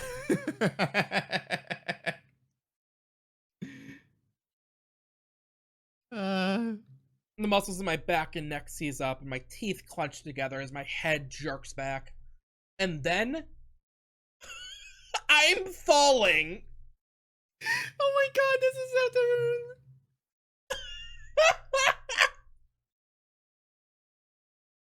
Oh. There's a rhythmic throbbing in my head. It's hard to decide if it's coming from inside my head or outside. The next sense to come back to me is touch. I feel the cold, hard surface under my back. Probably would, judging by the way my claws sink into it. I shift around a little, but I don't feel like getting up just yet. The smell, musty and old. I'm reminded of my grandpa's woodshed, a place I'd often go to when I played hide and seek. The drumming sound continues, and the rhythm makes me think that it's definitely coming from outside my body. It sounds tribal, in a way. Where am I? On the edges of my memory are troubling images of endless halls and rooms, the smell of decay and a noose. But I feel like if I block it out and just go back to sleep, I can erase all of it. I almost succeed, but then something brings me back out of my reverie. Carl! Chase! I grimace, the voice reminding me of something dark, cloudy. Help! The much louder yelp that follows has me rolling to my side, cracking my eyes open blearily. I'm in a dark Like, room. of course it's Raven. Raven. Very dark. The only source of light coming from what looks like a candle on a bedside table. A large bed sits next to it. I'm lying near the foot of this bed, and opposite me, I can barely make out a wall next to which is a wooden box. Help! Raven's plaintive moan forces me to my feet, my joints cracking uncomfortably. As I dig my right foot up to stand under me, a blinding pain flashes up my leg, sending bright white across my vision. I let out a muffled scream of pain behind my clenched teeth, closing my eyes as I wait for it to subside. Memories are starting to flow back to me. There's a doorway in front of me, and I start to make my way towards it, hopping slowly on my left foot, holding the right off the ground. I come into a small hallway, one that branches to my left into a corridor of darkness. Right in front of me, however, is a set of stairs. Light glows at the bottom, and I'm pretty sure that's where Raven's voice is coming from. In fact, I'm pretty sure I can hear other voices coming from there as well. I look down at my ankle, wincing as I see that it's gotten even bigger, more than twice its original size. I'm starting to think that it's more than a sprain. As I make my way down the stairs, cringing with every light hop, my stomach starts to sink. I remember now the weird mansion that we were just in, the doors and hallways, and the smoke monster. And the door we just went through. Whatever's happening to us isn't over yet. I reach the bottom of the stairs. I find Jenna and Carl standing around a tall brown wardrobe. I stand there, breathing heavily. Carl turns to see me. Jeez. He immediately runs to my side, his hooves clopping loudly against the wooden floor. I think he's simply coming over to support me, but he wraps me up in a hug. God, I keep worrying that one of us is gonna disappear. I'm glad you're here. God, I keep worrying one of us is gonna disappear, and I pray it's Raven.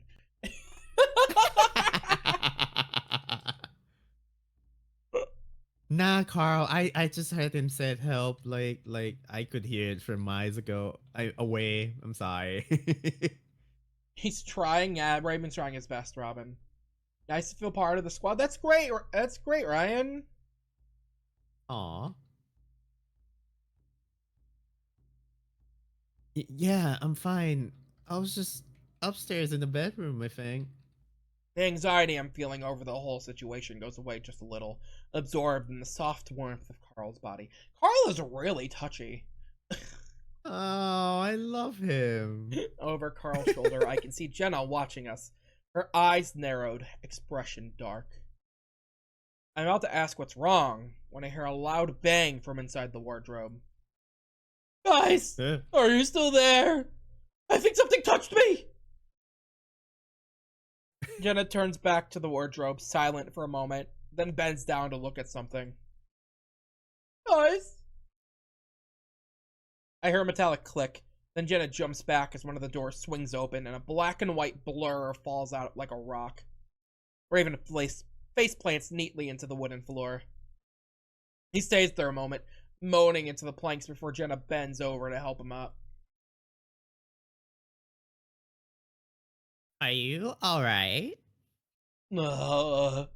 Yeah, I just felt like something grabbed me. I look back into the wardrobe to find a very bare and empty wooden compartment. I'm inclined to believe him, though, after everything that's happened. Dari, welcome in, welcome in. Where are we? It's a good question, and now with the excitement over, I take the opportunity to look around as well. Everything is wooden, the walls, floor, and ceiling. There's a large rug on the floor covered in colorful patterns and shapes. It reminds me of the art projects we do in elementary school when we learned about the natives. There's a big stone fireplace and 2 rug-covered chairs in front of it. Jenna gingerly shuts the wardrobe. So, a log cabin. Does everyone remember where we were before? Yeah, that mansion place. So, we're still stuck in this, dimension thingy. I sigh, rubbing my face with one hand while I lean against Carl with the other. I'd long ago given up on trying to figure out exactly what the hell is happening. Like Carl said earlier, we just have to keep moving and hope we get out of here. Ugh! What's that sound? The drumming that I thought was coming from my head was starting up again. Drums? The husky moves towards the wall, which consists of several logs stacked horizontally on top of each other. I can't see anything. The cracks are filled with stuff. I look around again, this time more carefully. Right in front of me is a large log door, not unlike the one we initially came through. On my left side, separated by the stairs, is what looks like the kitchen side of the room. In it, there's a small table with 2 chairs on either side. There's also a big black wood-burning stove next to a few shelves which are full of pots and pans. Various tools and furniture clutter up the room. And there's a window! I pointed out to Carl. Look, let's try and see out through here. Carl pulls me into a familiar position on his back before clapping over to a window. The sounds a bit louder with my added weight. Jenna and Raven follow behind.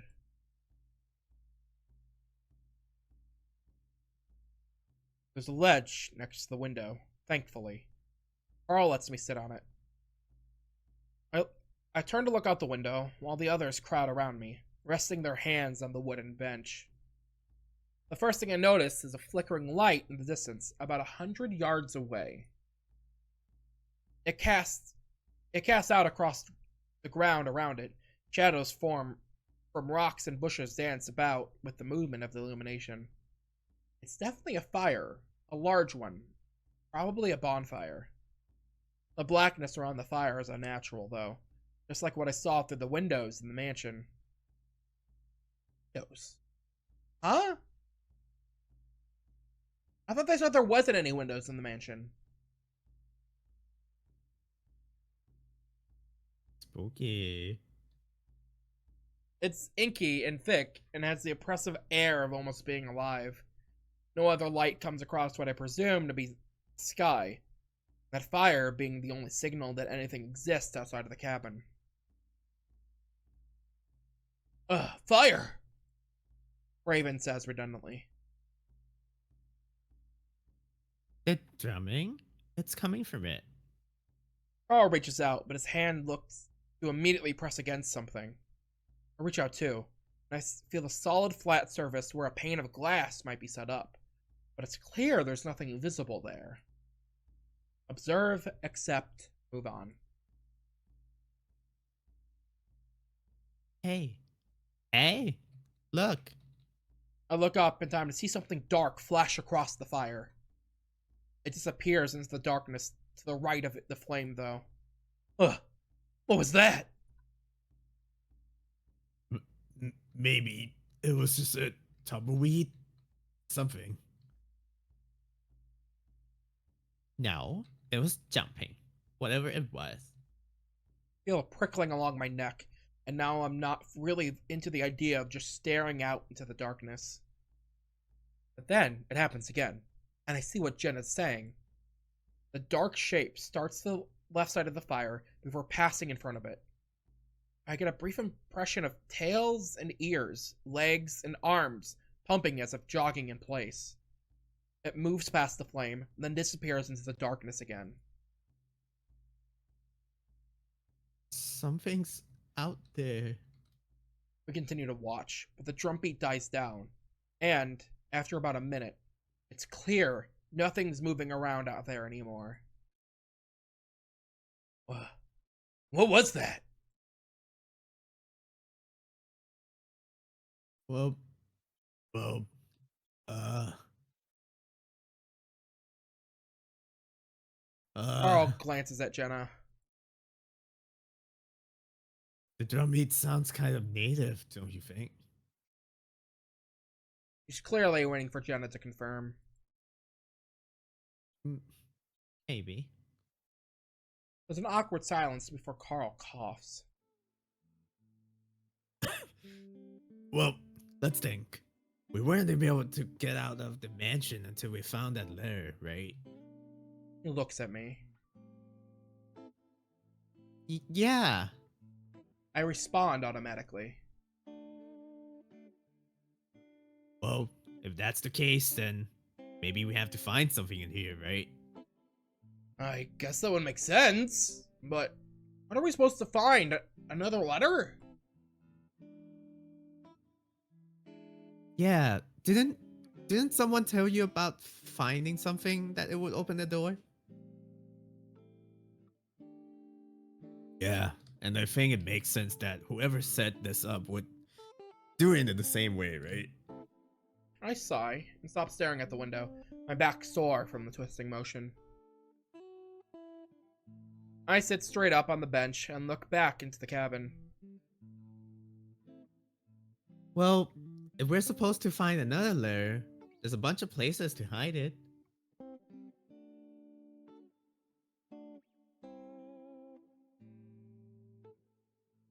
Maybe we should try the door first.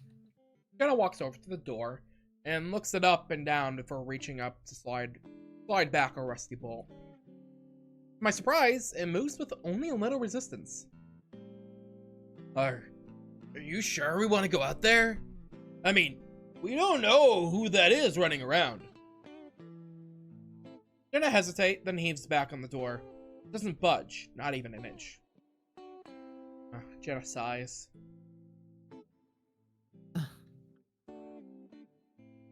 Raven bounds up next to Jenna before enthusiastically yanking back onto the handle as well. Again, the door holds fast. Of course. Jenna stares at the door a moment before turning to us. Let's take a look around upstairs. If we're supposed to find something that then we should start from the top to bottom. Agreed. Carl bends down to pick me up, but I rest a paw on his shoulder.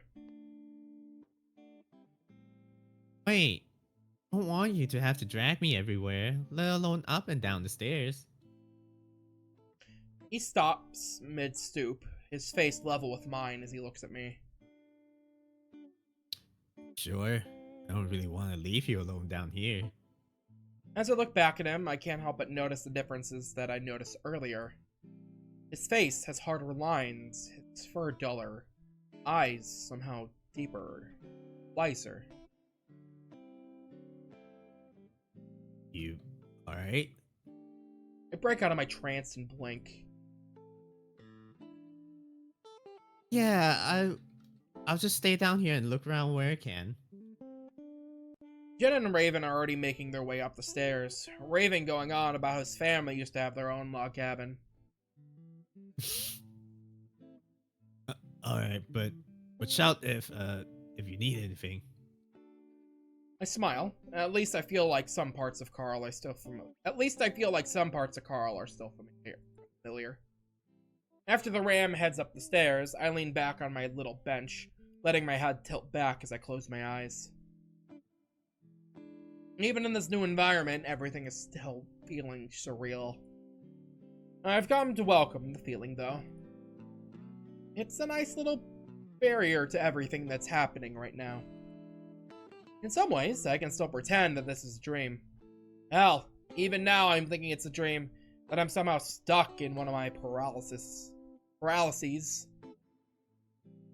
Maybe I'm in a hospital right now, and they're trying to figure out how to pull me out of it. That, though, has me feeling like I'm being watched. And the fur prickles around my neck. Guess it would be kind of awkward if all those doctors are watching me right now. Maybe Carl and Jenna are there too, and Leo, Glenn, Jay.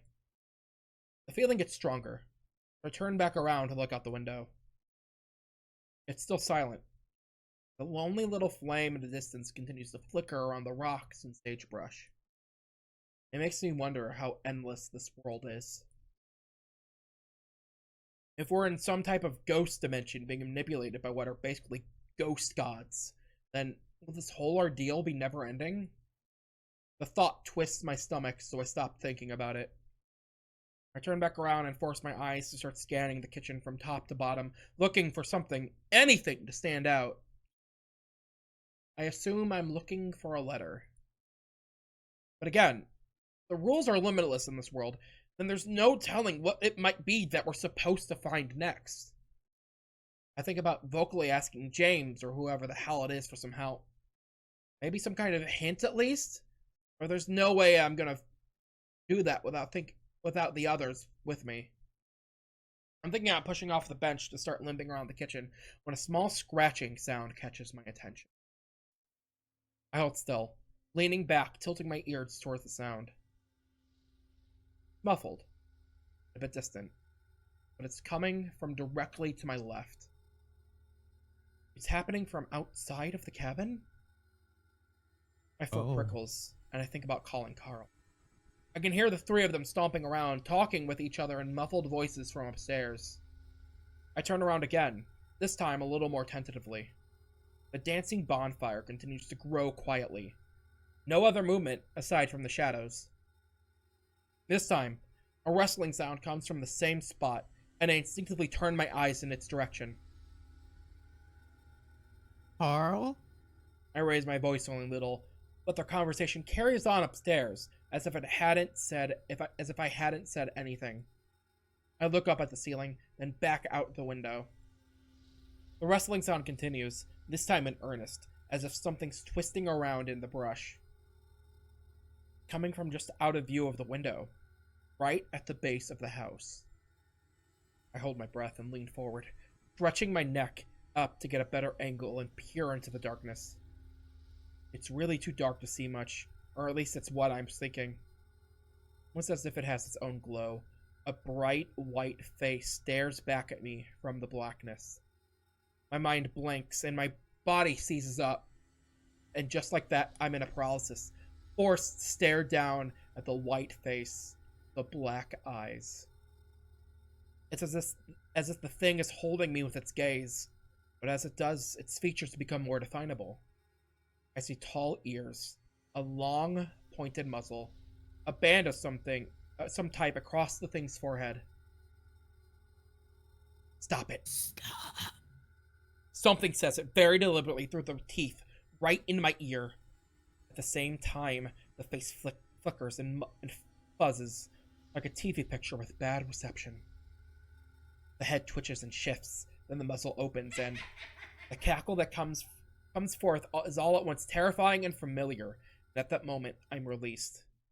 My vocal cords start working at the same time, and I let out a scream as I fall backwards. I land on the wooden floor with a loud thud that shakes the pots and pans on the shelves. The room spins, and I feel like I'm coming right out of a dream, like I'd been sleeping for ages.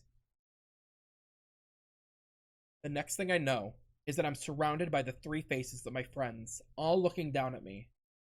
Carl grabs me from under the arms and pulls me up into a sitting position, his face worried. But there's something else, too. Anger? What happened? I'm startled by his abruptness, and I stammer through an answer.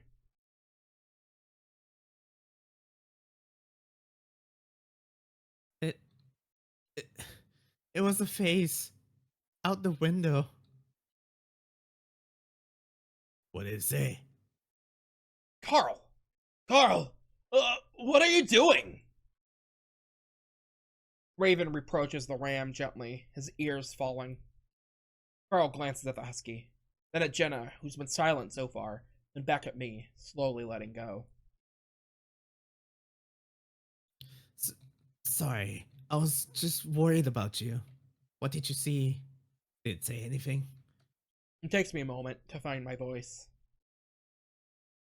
Uh, no, no, it didn't say anything. Just laughed.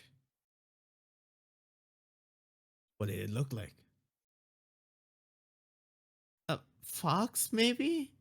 I had a band over his head. Carl's eyes narrow. Hey! I found something! We all look up at Raven as he holds up a white piece of paper. What is that? Carl stands up, staring hard at the paper in Raven's hands. I don't know. Looks like a photocopy of a newspaper? Let's see. Raven turns towards the candle sitting on the desk. Jenna stands behind him. Master boy missing after. I think it's Maseda. Maseda? Maseda boy missing after. Oh!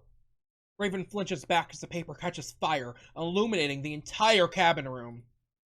Our shadows dance across the log walls.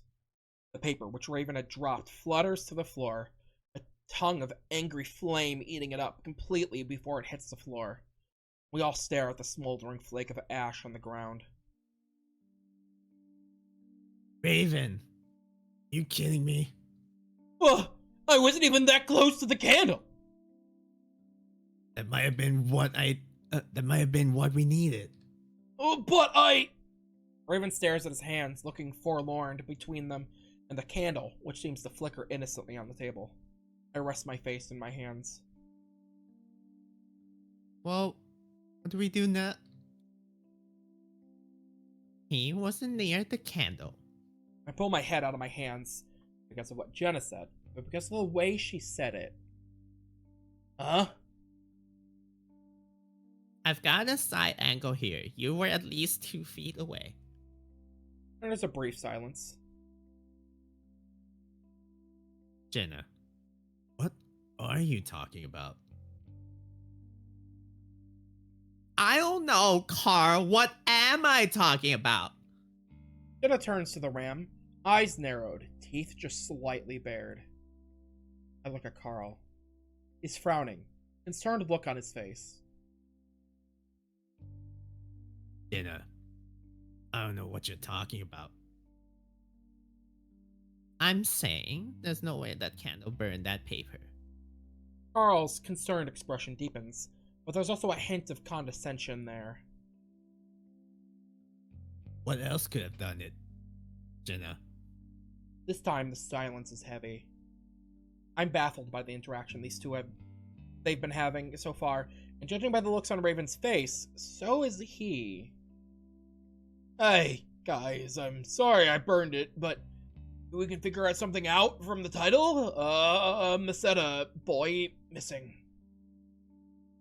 I look at Jenna. Oh, yeah. Maseda, isn't that your tribe? Or... Yep. I feel my face flush as I wonder if I'm being insensitive. Like I think she knows everyone from the tribe. But does that mean a lot of people go missing out here? Well, it would have to do something with James, right? How do we know that? I look at Carl. Are you okay, man? You've been acting really weird ever since we got here. I think we're all acting a little bit different after getting here, don't you think? Carl glances at Jenna. Are we fighting again? Staring at the ash on the ground, something I should have realized earlier suddenly hits me. Wait a minute. That newspaper kind of looked like something that came out of the crawl space tubs. What do you mean? I was looking through some artifacts that Carl's family saved from way back when, for that project I was doing. It seems like years ago at this point. I snap my fingers. And some of the stuff was missing from it. Like pages ripped out from Carl's mom's notes that had photocopies of old newspapers. So, was that all just a clipping from the notes? Maybe? I don't know, but John was native, so maybe it has to do with him? I think back to the small fox I saw through the window, the band across his forehead. Is that John? So, the ghost just ripped out pages to show you in this nightmare world? Why didn't he just point them out to you in the real world? I don't really have an answer for that. Then, we wouldn't have to be going through this shit right now. Ghost rules? Raven shrugs. And what if that was our key of getting out here? Well, they can't just leave us here, right? We don't know anything about where we are or what these things are capable of. So, what now? Sit around and wait for something else to happen? Carl suddenly sighs. Well, I'm gonna look around for some more. You guys do whatever you want. You forgot that's what Raven looked like? Yep. Yep, that's Raven. This is fucking, I love him. Again, I'm taken back at Carl's demeanor. I've never seen him act like this before. Like, he's a different person. Without another word, he turns on his hoof and walks away. Over the next several hours, we search the cabin from top to bottom. I hobble around the ground floor, careful not to look out the window, even when the drumming starts up again at a few points. I check all the shelves, under the chairs and tables, in the stove, in the pantry, between the cracks in the floors and walls. We don't find anything. At some point, I almost topple over from dozing off, and that's when we call off the search. There was some discussion as to where we should sleep, if we should do it in shifts. Jenna suggests she stays up downstairs while the rest of us sleep, just in case something else happens. Carl suggests that I sleep in the bed upstairs because of my leg, and I have to agree. And be welcome in. Raven stays downstairs with Jenna, making himself comfortable in one of the chairs. As Carl hobbles up the stairs with me on his back, Jenna watches us the whole way. I sit on the bed, watching as Carl moves about the room, looking behind shelves and under the bed. Carl, hate to ask again, but are you okay? He looks back at me. Yeah, I'm fine. I just want to make sure everything is safe for you. Thanks, it's just that you seem different. Yes. Carl looks at the ceiling, seemingly thinking. It's difficult to make him out in the darkness. Just like when he had a sheet over his head, I get the weird feeling that who I'm looking at might not be Carl. Hydra, welcome in, thank you for the follow. I think it's just that this has made me grow up. I realize now how useless I've been. This is sort of an opportunity for me to actually do something. Help people, you know? Yeah. You're totally Carl right now. It sounds nice, but I can't get rid of the nagging feeling that something is off. It's in the way he talks, the way he moves, right down to his facial expressions. I swing my legs gingerly onto the bed and lay back. Carl comes over to sit on the other side. Gonna sleep here too? Yeah, you need me to get around, so I'm gonna be by your side as much as possible. Alright. Thanks. As we lay awkwardly on our backs for a moment, Carl suddenly turns on his side and pulls me into his chest. I'm surprised, and turn instinctively so that he's spooning me. I guess it makes sense after our semi-confession back in the mansion. He nuzzles my neck, but again, the action is weirdly unnatural. Even with his big, warm body next to mine, it takes me a long time to fall asleep. I open my eyes, and blearily I can make out the dark cabin room. My heart sinks again at realizing where I am at, but it's more subdued this time. I guess I'm just getting used to this new life. My mouth is dry, very dry, and I feel like I need to find water, or I'm going back to sleep. Or I'm not going back to sleep. I sit up. Carl's moved back to his side of the bed at this point, lying on his back, snoring. Quietly, I get out of bed, wincing at how creaky the floorboards are. I make my way down the stairs, eyes adjusted to the point where I can barely make out the ledges. When I reach the ground level, I see that Raven is splayed out on the carpet, snoring as well. I shake my head before moving to the kitchen. Jenna isn't there. I wonder where she might be at. Is she in another room upstairs? Maybe I just missed her when I was distracted by Raven. Looking around, I see a small cup sitting on the table. I'm almost positive it hasn't been there before. Maybe Raven or Jenna had set it there? Walking over to it, I'm relieved to see that it's filled with what looks like water. I pick it up and sniff it, and not really getting a hint of anything. Tentatively, I take a sip, and immediately spit it out. It's salty, putrid. It tastes like... I jump and see the liquid splash out on the floor. Gingerly, I set down the cup, looking at the opposite room. Everything is still in the other room. I can't even hear Raven snoring anymore. This time, I see the wardrobe move. The door, specifically. I stare, wide-eyed. Everything falls still again, but I don't dare move. Jenna? I whisper loudly. It wouldn't make any sense why she'd be in there. But who else would it be? Ghosts, of course. I'm about to take a step forward, towards the stairs. Maybe, or at least wake Raven up. That's when the small door cracks open. I freeze. All of the fur on my body standing up. James? Words die on my tongue as something long and black slides out from me. It dips down towards the ground, but only then does it vaguely take the shape of a foot. Another large black tendril follows, slightly ahead of the first one.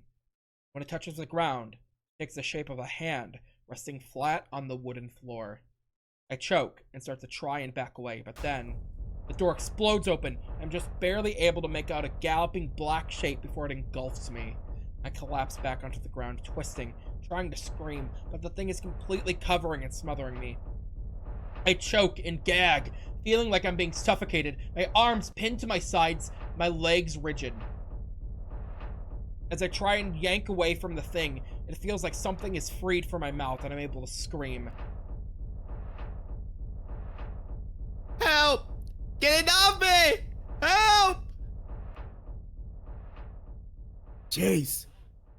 The surface underneath me becomes soft, the thing on top of me warm. Through bleary eyes, I look up at Carl, just able to make out the curve of his horn. Carl? I hear movement at the doorway, and I glance in the direction to find Jenna standing there, hackles raised, teeth bared. Jenna? Before I know what exactly is going on, Jenna sprints across the room and jumps on the bed. Carl doesn't even have time to turn around before she snatches him by the horns and yanks his head back violently. The ram lets out a choking sound as he's dragged back and thrown to the floor. Jenna jumps off the bed after him.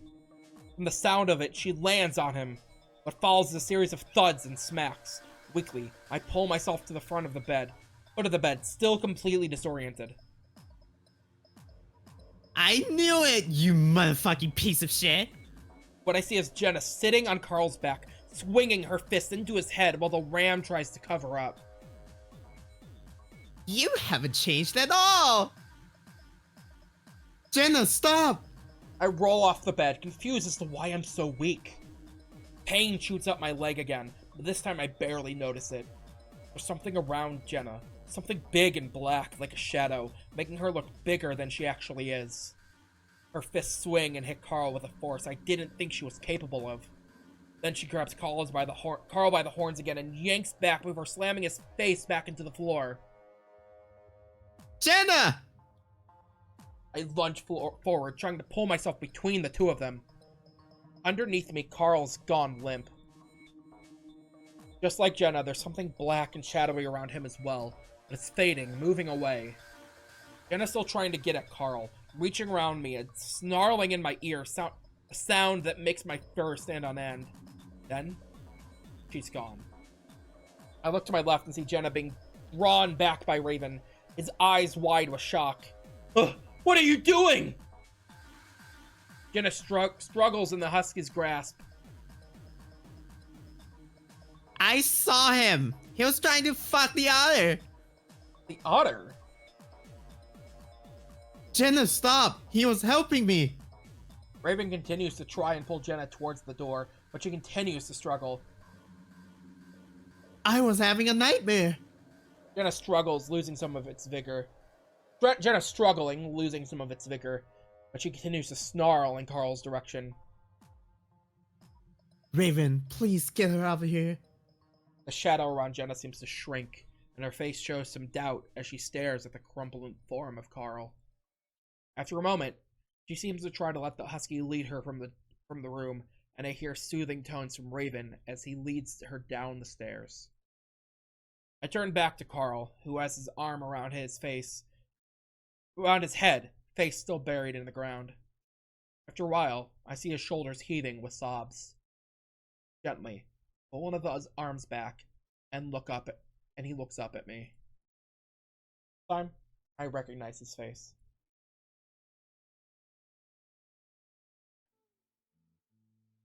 I sit next to Carl on the bed, mopping his face with his bloodied button-up shirt. He sits there silently, looking at his hands while I work. Please, nothing's broken. Damn, Jenna went off. Jenna fucking went violent, holy shit. He's trying to fuck the otter! Pop off, girl? Oh my god. This is not just when pop off, this is like pop his neck off, girl. My god.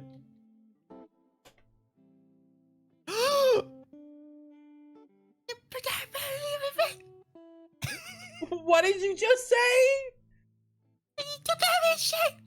Yeah, and he's covered in blood, my dude. There's no blood here. Let me just enjoy this real quick. What do you call that on his shirt? That's blood! It's not covered. It's just one smeared, okay? Oh my god. Dude, what happened? Not Fen, seeing Carl in various forms of undress.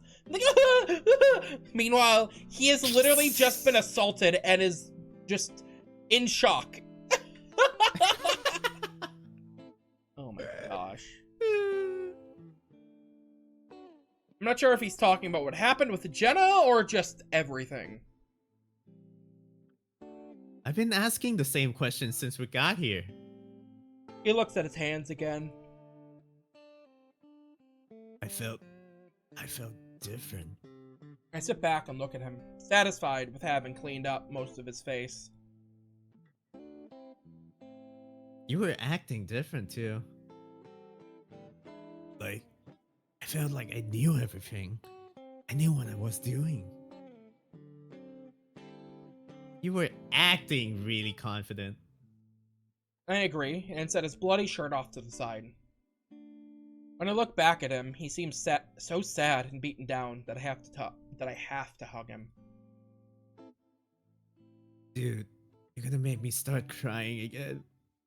His voice cracks, but he hugs back anyway. I'm just glad you're back. I felt like I was talking to a stranger. Carl leans against me and sighs. I don't know if I'm glad. It's like I just came down from a huge high. Can we stop to admire Carl's traps and biceps? Oh my gosh. Dude, I am horrified right now, but look at my biceps. It's Bicep-tember. Oh my god, you guys! I rub his shoulder for a while before I venture forward with my guess. Was it James? I don't know. Maybe. Carl looks at his hands again, like he's questioning if they're even his. I just felt like I knew what I wanted. When things didn't go the way I thought they would, I'd get really pissed. He's silent for a while. I imagine contemplating what he'd just gone through. Jenna isn't really acting like herself either. Carl looks up at that. Yeah, I felt like whatever was in me, whatever it is, really hates what Jenna is doing. For some reason. Carl looks around the room, scanning it with his dark green eye. I feel like all of this is some kind of mental fight between James and whatever else is fighting against him. He looks back down at his hands. That's why we have to do all this. He falls back into silence, and I don't ask anyone questions, wanting to let him rest a bit. There is one nagging thought that comes to my mind, though. This is kind of stupid, but what happened back in the mansion? You know, that thing between us? He looks up at me, and I feel my face flush, looking away. I guess I'm wondering if, you know, any of this, any of that was real. I mean, if it was really you feeling that way. Carl doesn't say anything, so I'm forced to look up at him. When I do, he has a sad sort of smile on his face.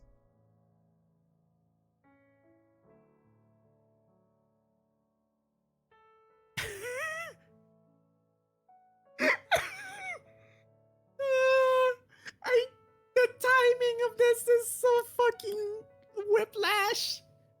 It's like Jenna just assaulted, and we were talking about ghost possessing Jenna and Carl, and now it's like, so about that kiss, Pearl's hair. Dude, I think that was the only part of me that was real. Despite where we are, despite everything that's happening, that somehow makes me incredibly happy. Happy enough to lean forward and kiss him. He kisses back. Well, it's barely more than a peck. It has my entire body feeling warm. He puts his own arm around me after I pull back and rest my head on his shoulder. I feel like it's gonna try to come back though. I look at him. What, James? Whatever it is, I can already feel it. Like, it's on the edge of my mind. You think you can fight it? Carl sighs, and then looks at me. Should I? What do you mean? I mean, it made me feel amazing. Like, I could do anything. Maybe we need that? I frown. I don't know. Not only that, but I felt like I knew what to do. Might save us. He stares back into my eyes. I know it's not really me, but it'll probably only be for the time that we're here.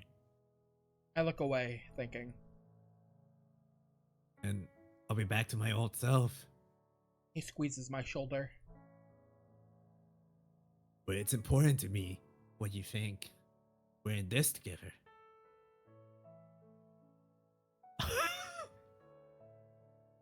Let's...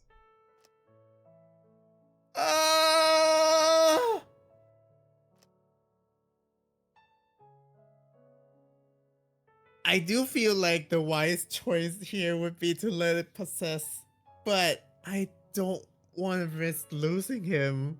You really want Carl to be possessed? He's talking some sense here. Like, he actually, like, you're stuck in this weird dimension. The only spiritual connection that doesn't become violent is fucking car spirit. So, But it's not really Carl, you know? yeah, but it's... Can you trust it? God. I'll go and fight it. Okay.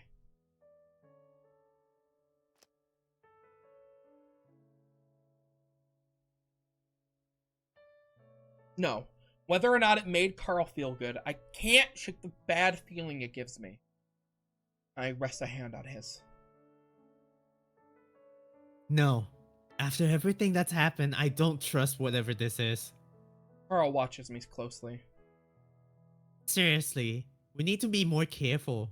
Besides, I lean my head against his shoulder again. we are in this together. We don't need that thing meddling with us to get through it. I feel I feel some of the tension go out of Carl's muscles, and we wrap each other more tightly into our respective embraces. We sit there for a while, Carl absorbing whatever I just said. It's clear that whatever is influencing Carl, and probably Jenna, is powerful, and we had to be careful. Whatever he decides, I just pray it's the right decision.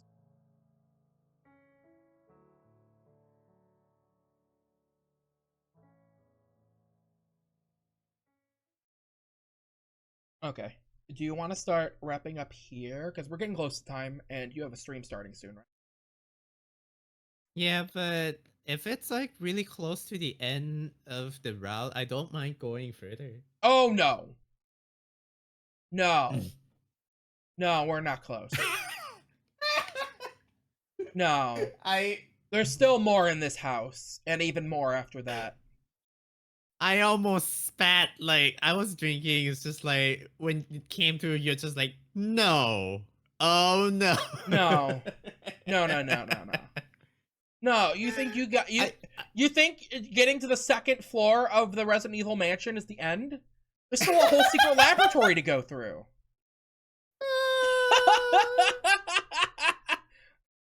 Remember, the mansion is just the facade for the secret underground tunnels. It felt like, it really does feel like it's almost at the end.